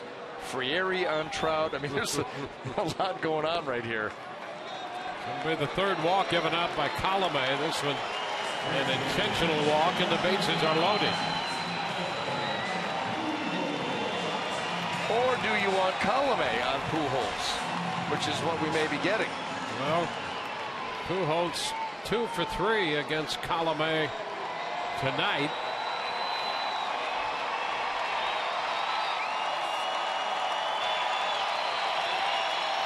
He hit the home run off him in the 5th, his 12th home run of the year.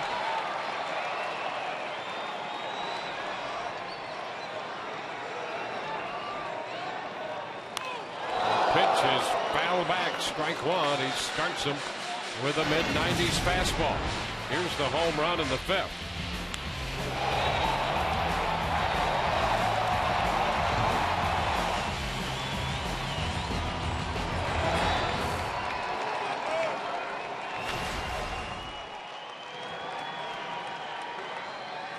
Twelve career grand slams. They're loaded now.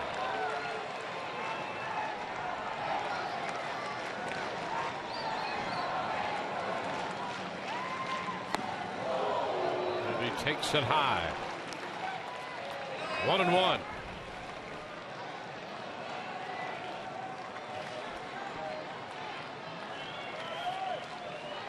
Colome up to 96 pitches. His high this year 99.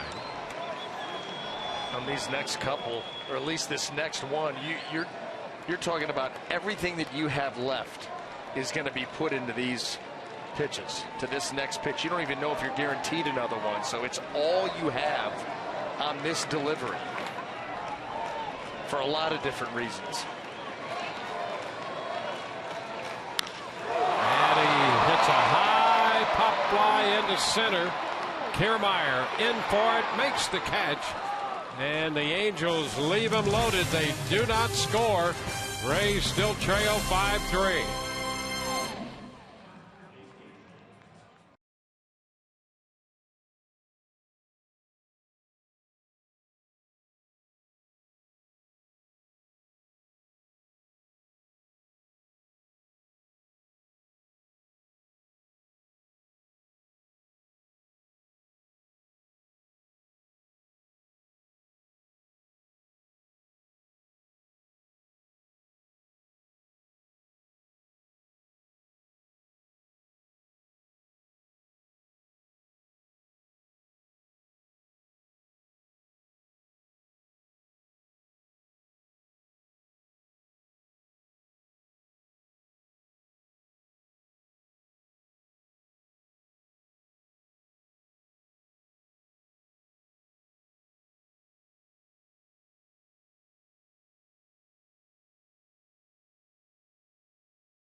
In search of their 3rd World Cup title.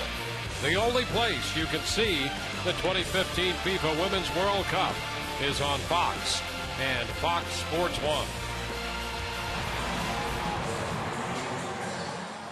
Alex Colome got out of that bases loaded situation in the bottom of the 6th. Trailing 5-3 right now. Been tagged for 3 home runs tonight.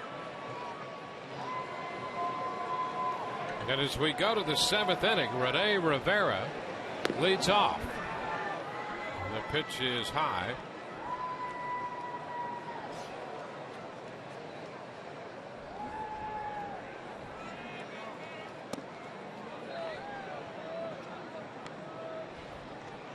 Two balls, no strikes. Well, the Rays certainly within striking distance still. Getting out of the bottom of the 6th. It's a 2-run game. Big cut and a foul ball by Rivera. You know, given the fact that Garrett Richards is about to turn the lineup over, get another opportunity here for these Rays hitters and the bullpen situation potentially for the Angels. 2 runs not overwhelming. This one headed into center field and a base hit for Rivera. A leadoff single. Jose Alvarez, Fernando Salas up in the bullpen right now for the Angels. Well, this is a big lift here when you're able to get your 9-hole hitter and that bat goes down a champ.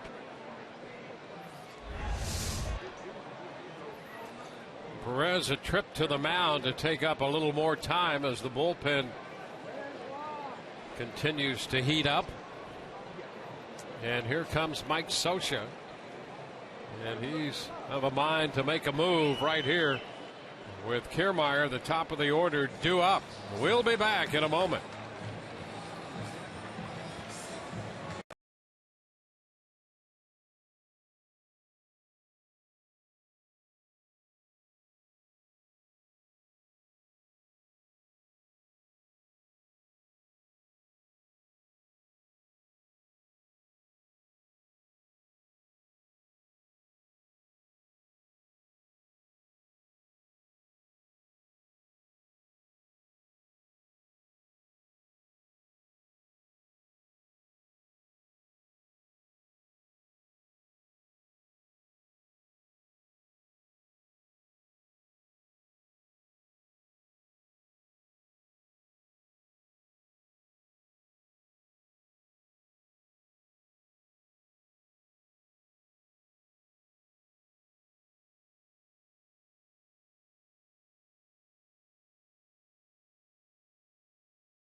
Potential tying run coming to the plate.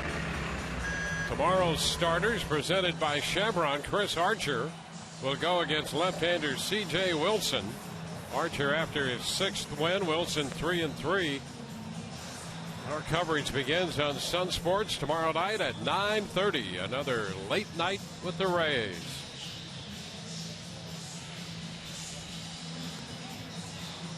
Jose Alvarez will be the new pitcher, and the Rays, with a left-hander entering the game, will counter. Kevin Kiermaier is going to be lifted, and Brandon Guyer will get a chance to hit against Alvarez.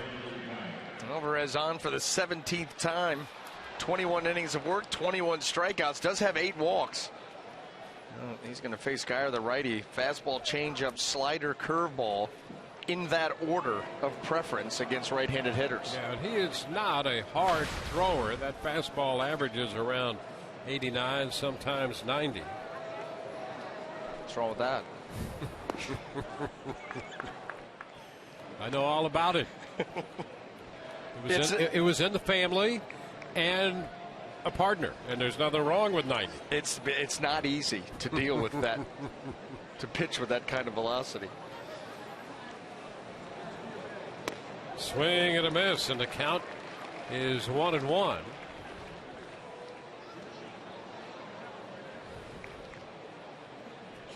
Alvarez making his 17th appearance.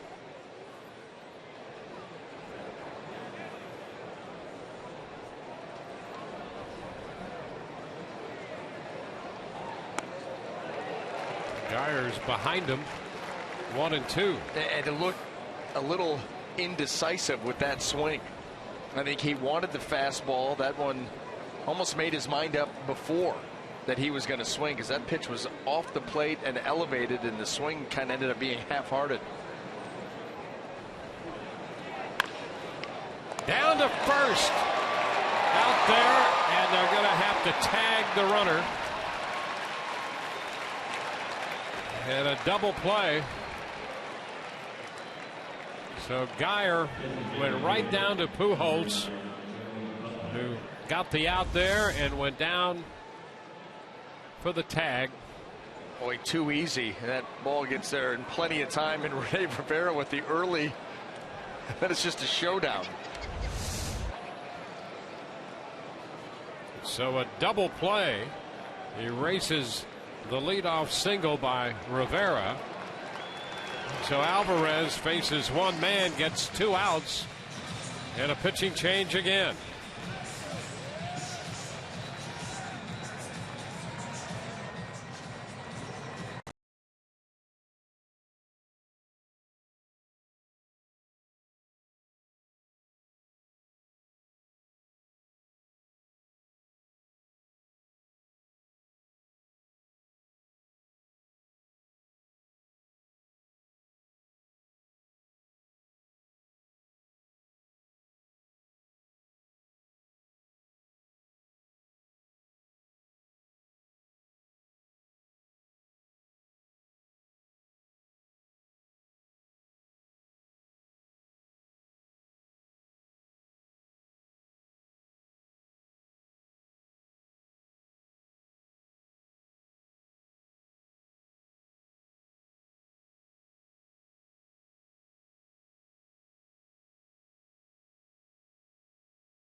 Vintage photos. Vintage presentation.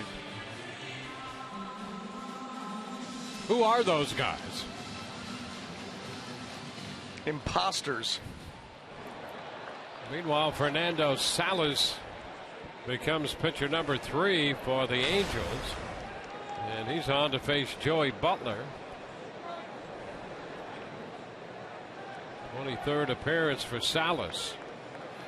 Good job of limiting walks. Which is a strike.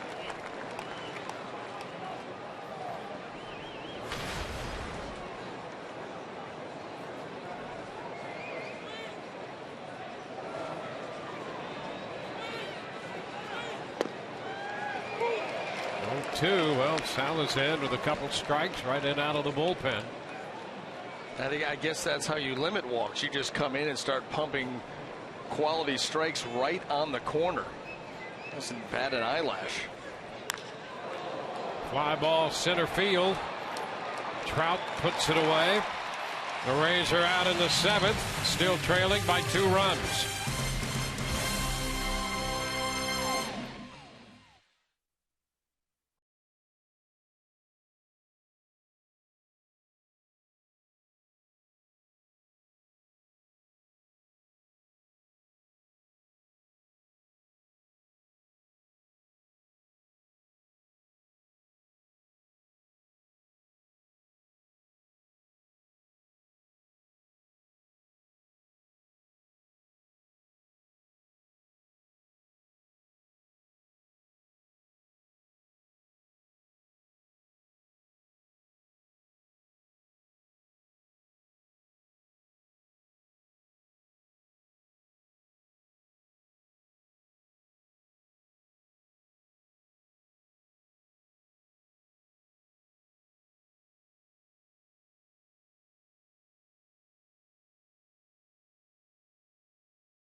For the first time, as the greatest golfers in the world converge on the Pacific Northwest for a chance to stamp their names in the history books.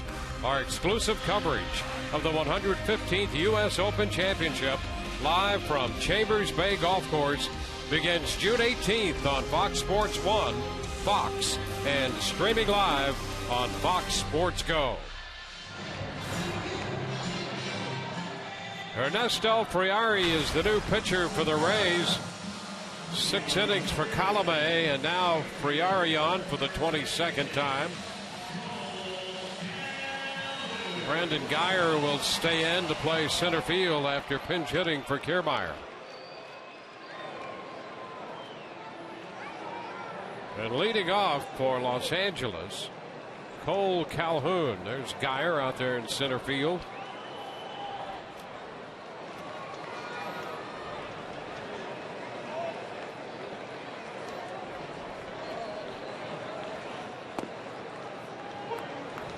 To strike. Mariners have scored 2 in the 7th inning after falling behind the Yankees 7-0, and they have a couple runners on base, so they're trying to do something late in that game. There's a broken bat and a roller handled by Franklin, barreled into the bat down near the cutout at first base, and Calhoun is retired, second to first.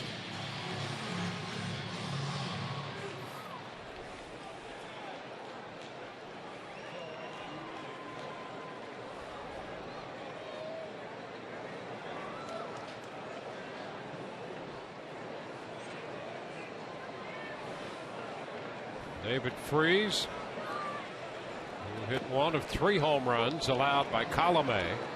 Freese takes a strike.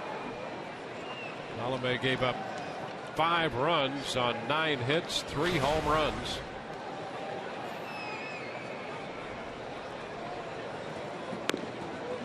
It's wide, 1-1.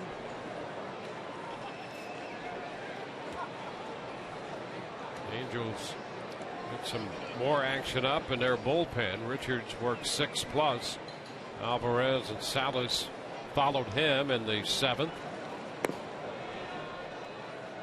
2-1 to Freese.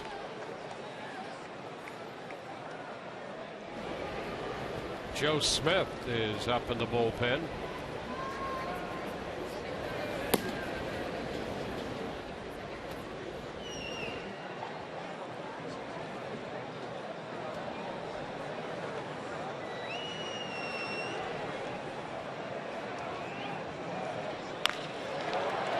That's a base hit. Freese on for the 3rd time tonight with a home run, a walk, and now a single. Well, he saw an off-speed delivery there by Friari that was up in the zone and lifeless. And boy, did he jump on that pitch and hit it hard back up the middle.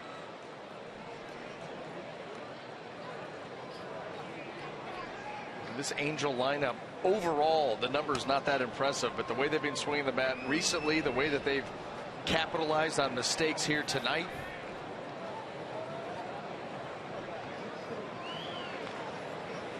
Well, here's Matt Joyce. And he takes a strike. Matt has struck out and twice grounded out. Rays have a shift on for him.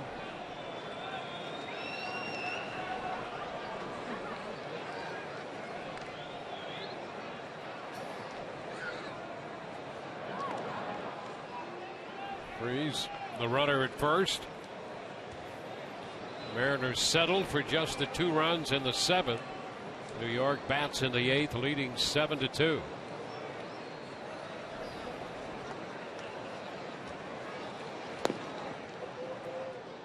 One and one, the Rays trailed by 2 with the Angels batting in the 7th.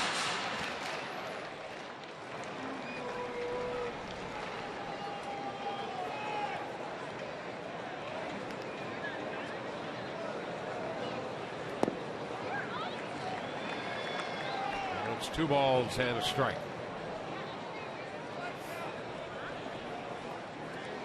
And Friari trying to hold the Angels here. Keep it at that 2-run deficit. The Rays will have the middle of their lineup coming up next half, presumably against Joe Smith. 2-2. Frieri worked an inning in the game in Baltimore yesterday. Gave up 1 hit, no runs. He worked the 8th in what eventually was a 9-5 Rays win. High shot into center. Geyer there to make the catch. So 2 gone.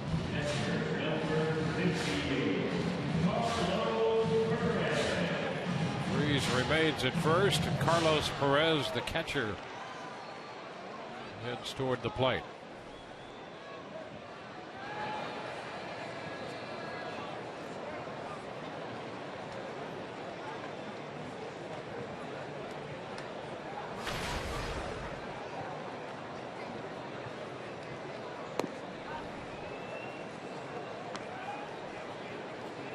One ball, no strikes.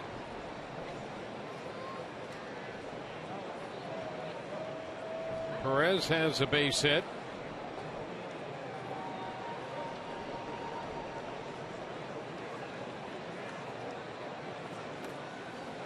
This one rolls in behind Rivera, but not far enough to give Freese any ideas.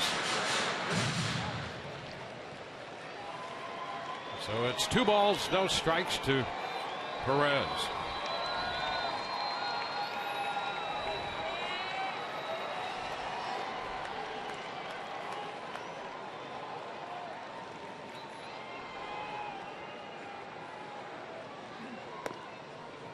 Fastball is high. 3-0. Well, you don't want to walk a hitter here and put David Freese into scoring position. That has been something that has plagued Ernesto Frieri in his limited number of innings. Just too many walks.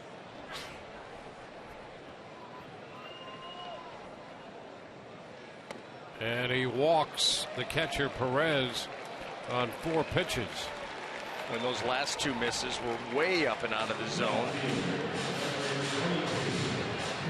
Ray's bullpen is quiet, so this is Frieri's inning. Well, the Rays escaped a situation back in the 6th inning with the bases loaded and 2 outs. They got Pujols to end the inning. Now 2 outs and men at first and second here in the very next inning in the 7th.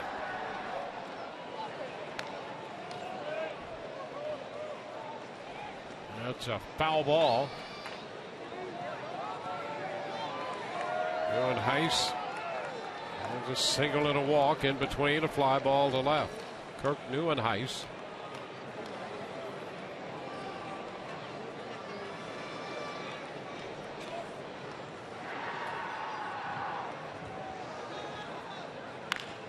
And a 1-hopper.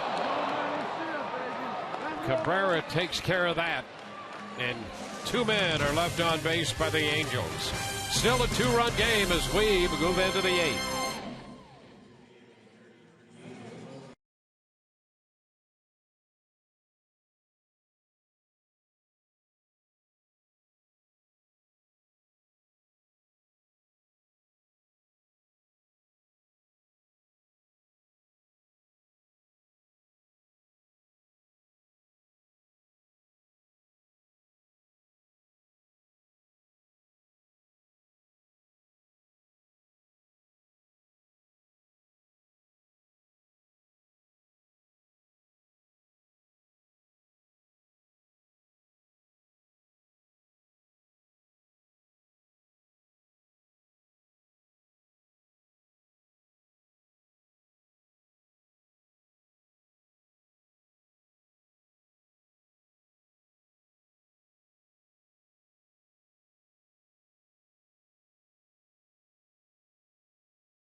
Tonight's game summary brought to you by Gold and Diamond Source.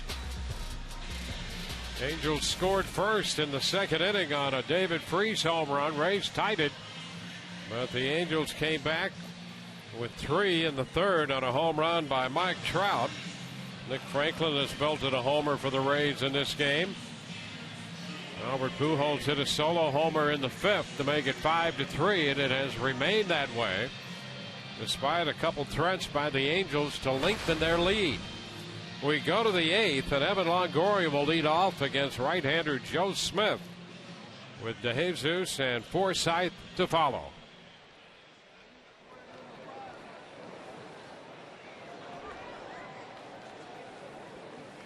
Evan is 1 out of 3.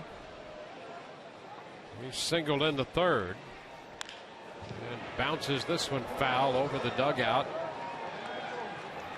A strike call, or strike one, the count. Fernando Salas worked a third of an inning. Richards, Alvarez, and Salas, and now here is Smith.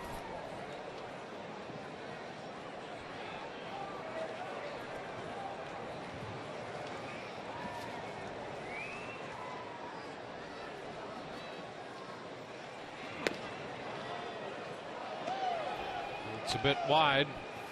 Well, you can imagine as you see Joe Smith pitch here how tough he could be against right-handed hitters because of the arm angle. Ground ball to third, and Freese is there for it. One away. A big difference. He's holding right-handed hitters to a batting average just over 180. Lefties are hitting 300. Get a shot here with a lefty into DeJesus. Andrew Bellotti loosening in the bullpen for the Rays right now.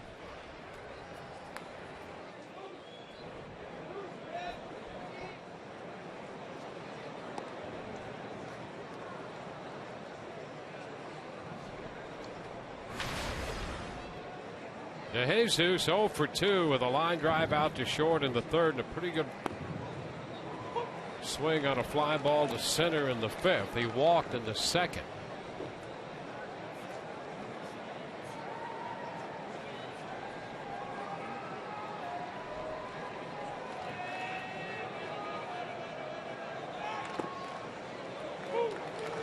And a strike again, 0-2.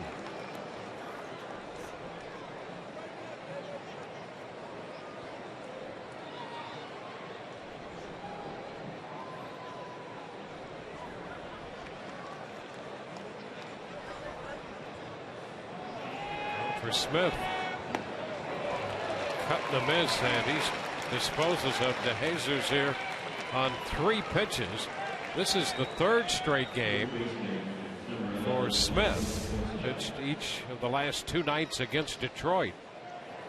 He's gone right to work here in the 8th inning on Longoria and DeJesus. Well, against DeJesus, he had the breaking ball moving towards him, the fastball running arm side away.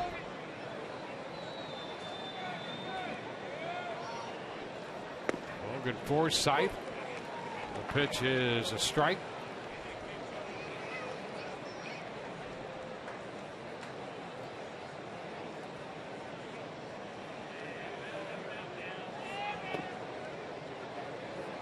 One and one.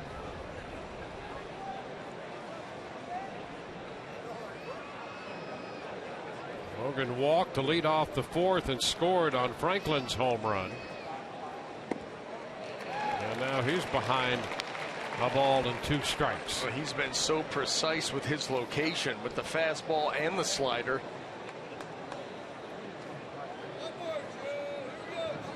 He's been a durable, reliable reliever for a number of teams now. A little bit wide. The count is 2-2. He's with the Mets, the Indians, now the Angels.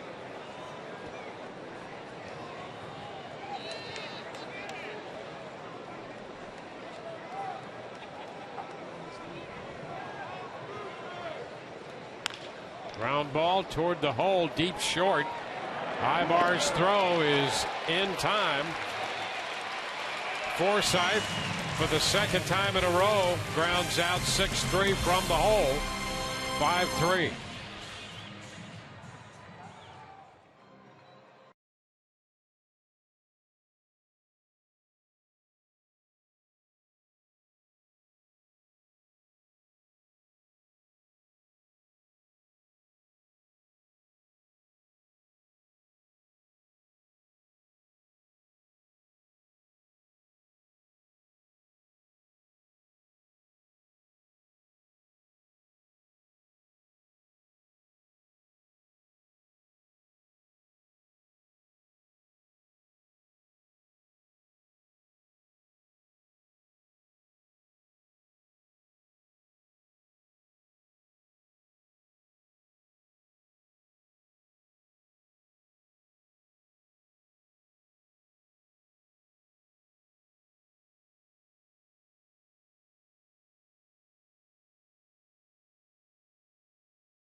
Opening game of this series.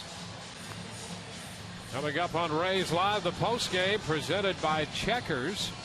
We'll be anchoring the coverage here from Anaheim. We'll hear from Kevin Cash in the post game press conference. Todd Callis will contribute interviews from the clubhouse.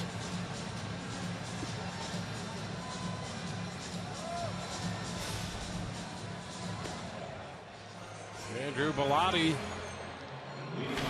the new Rays pitcher, is coming back to the Rays with Tim Beckham going to the disabled list. So this will be the third appearance for Bellotti in a Rays uniform, including a win.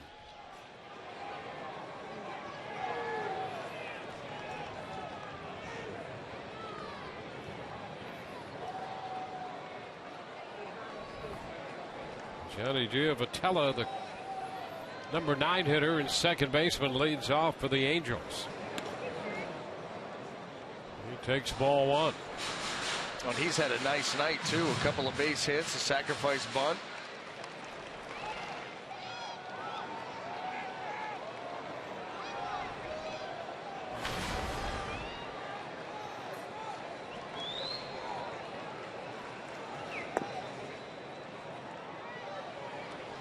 Two and 0.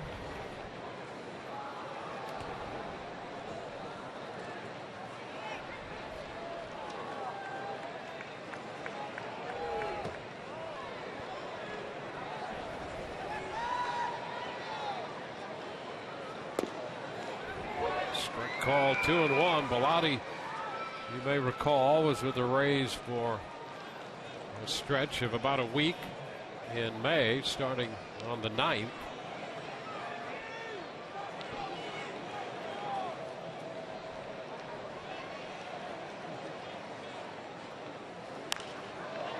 Popped up right side. Forsythe after it, but it's going to be out of play, and the count will go to 2-2. And he showed well for himself. Threw the ball very well, kind of left an impression on everybody. You knew that when he was optioned, back down to AAA, that you were going to see him again at some point. And here he is.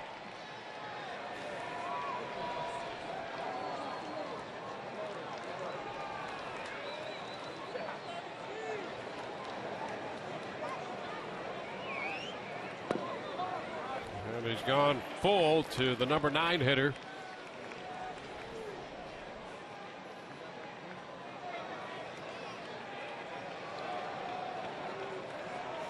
Bellotti with the Durham Bulls was 2-0 in 4 appearances, 4 starts, and a 3.08 earned run average. Into center field, that will carry to Geyer, who makes the catch. 1 out.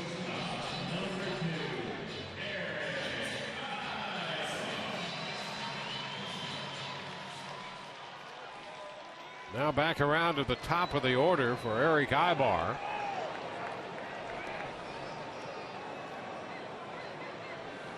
Ibar had a single in the 3rd. That's when Colomé was touched for a 3-run home run on an 0-2 pitch to Mike Trout. Trout is on deck. Ball 1 to Ibar.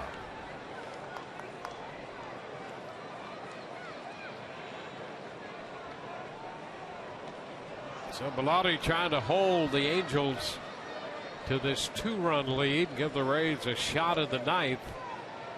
And it would appear they're going to have to face Houston Street, who already has pitched in 3 consecutive days.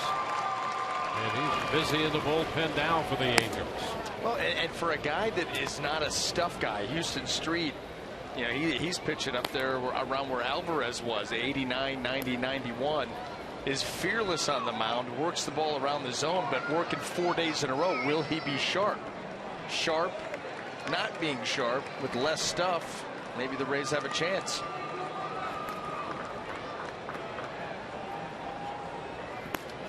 You got to keep it at 2, though, and that's the job of Andrew Bellotti. Bellotti behind Ibar.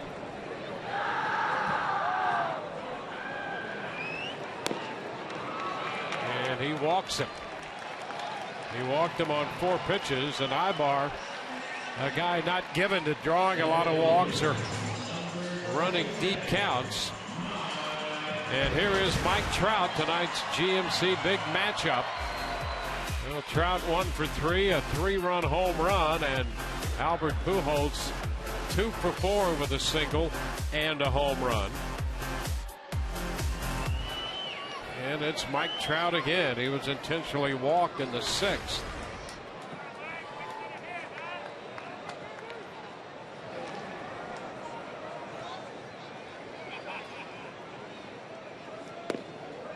There's a strike taken by Trout.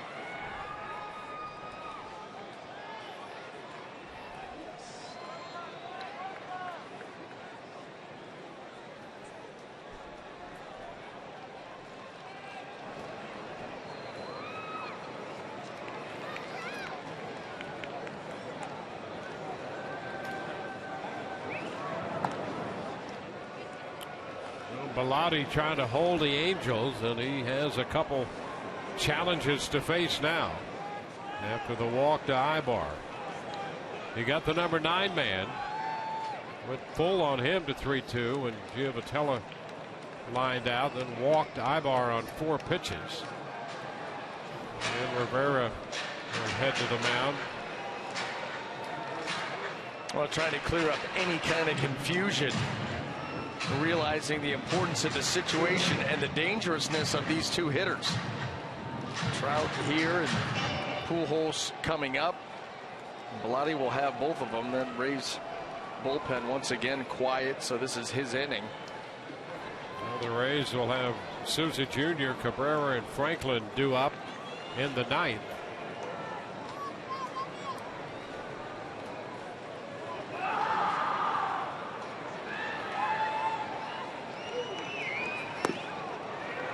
A strike. Get the call up. Maybe on the corner. 0-2.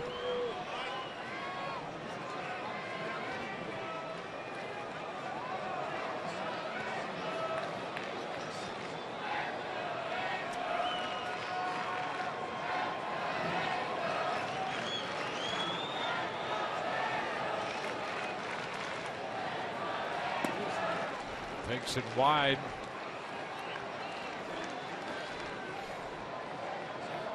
Ball, 2 strikes. You know, if there were 2 areas of the strike zone that Mike Trout has struggled with in his very good career so far, it's been the ball that's been elevated and also balls that are on the outer third and off. A lot of chases. That's where the Rays have gone after him in all of the at-bats here tonight. Even the home run, you know, he's trying to go with that slider down in a way that Alex Colomé, and he struck him out his first at-bat. And then he was able to get him on an elevated fastball, a pop-up. Those are the 2 areas that Rays pitchers have been targeting.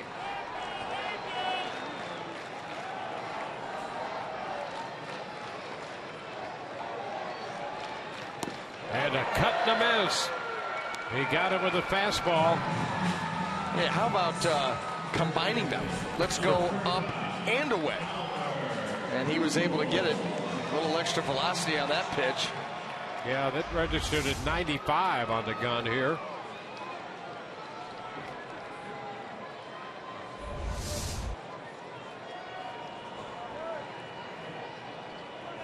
Two gone, and here's Albert Pujols.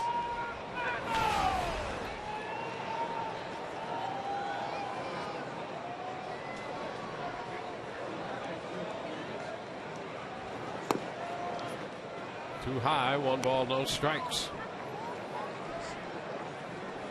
Pujols hit his 12th home run of the year in the 5th inning off Colomé. That made it a 2-run game. That's how the Rays hope to carry this one on to the 9th. High shot deep to left. Towering blast, and that one is well gone.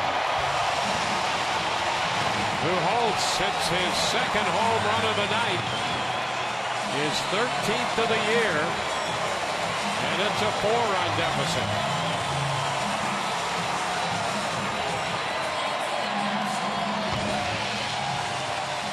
Now they just continue with the long ball. Pujols now another bomb. It was 3 out of his last 4 games, now 5 in his last 5. Another no-doubter.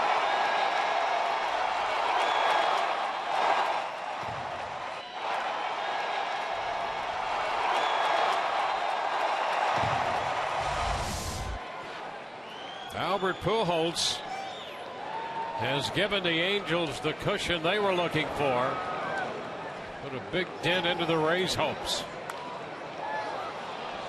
Calhoun fouls one back. That's a strike.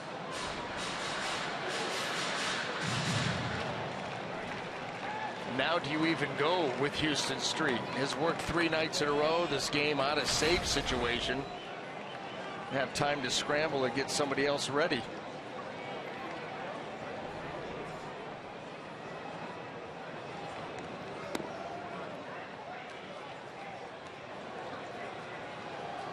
One and one the count. Well, there's the answer to your question. Gambit Roshan throwing now in the bullpen.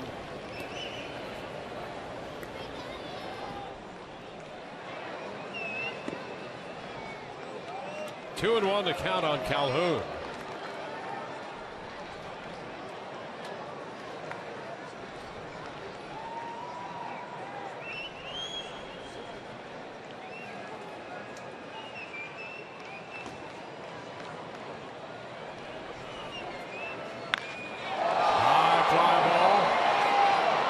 Center. Geyer is there. 2-run score on the home run by Pujols, and it's 7-3 LA.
Yellowwood bringing the lumber. And Albert Pujols has done that tonight with 3 hits, including 2 home runs. His 12th home run of the year in the 5th, and number 13 in the bottom of the 8th with a man on to give the Angels some added cushion. And that also keeps Houston Street out of this game. That's a home run that has implications for the series because Street had worked 3 days in a row. Twice before had recorded 4 saves in 4 consecutive days in his career. And we're going to try to do it again here tonight, but that home run gets Cam Bedrosian into the game instead. Well, yeah, and think about that, because if he was going to come in and do that, he's down for tomorrow night then. And now, Joe Smith came on for the 3rd night in a row. You get Houston Street 4 nights in a row. You're probably not going to see him maybe the last game if that were to work out that way, but now he'll be ready to go here tomorrow night. Souza Jr. fouling away the first pitch to begin the 9th. Taylor Featherston in the game at 3rd. We saw him defensively. And 1 strike the count on Souza Jr. That is, unless the Rays get something brewing here. And if they get something going, then never mind. That's their aim right now against Bedrosian. High foul. That's going to be out of play.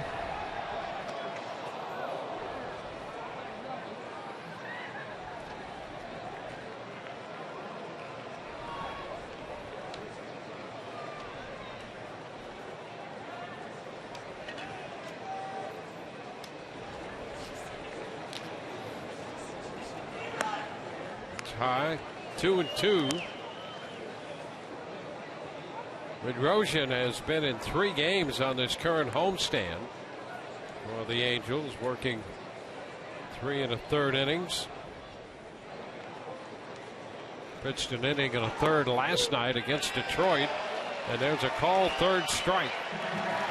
Second time tonight that Souza goes out on strikes, looking both times. Fastball, he drives it down in the zone. This is coming off of the last pitch, which was a heater way up. He comes right back down, and he's able to lock up Souza Jr. Here's Asdrubal Cabrera.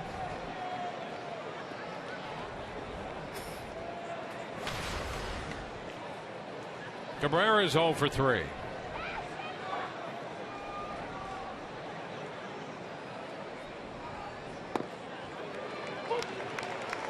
Takes a strike.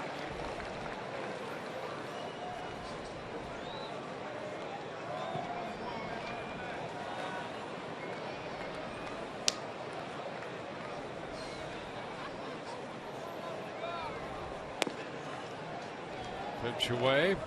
1-1.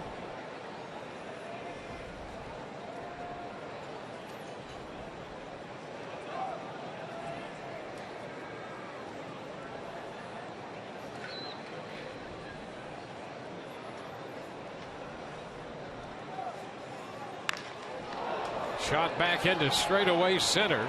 Trout with room. So 2 outs in the 9th.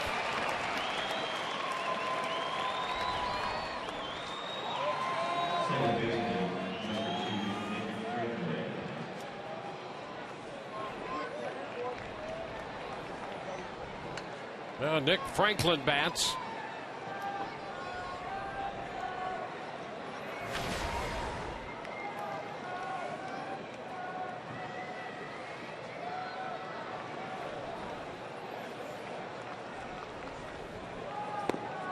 Franklin hit the home run in the 4th inning that at the time brought the Rays to within a run.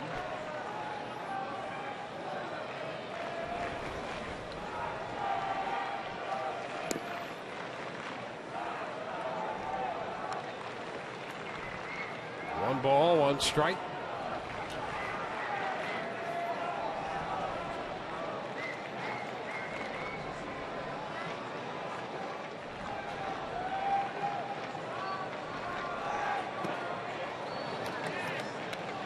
now 2-1.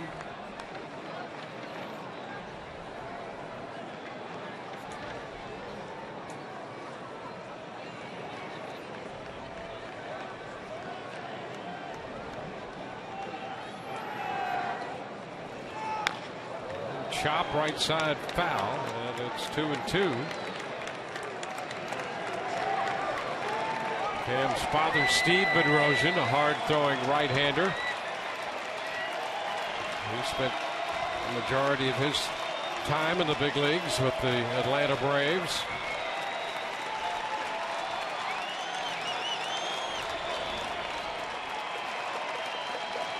Two the count. Franklin takes ball 3 to run the count full.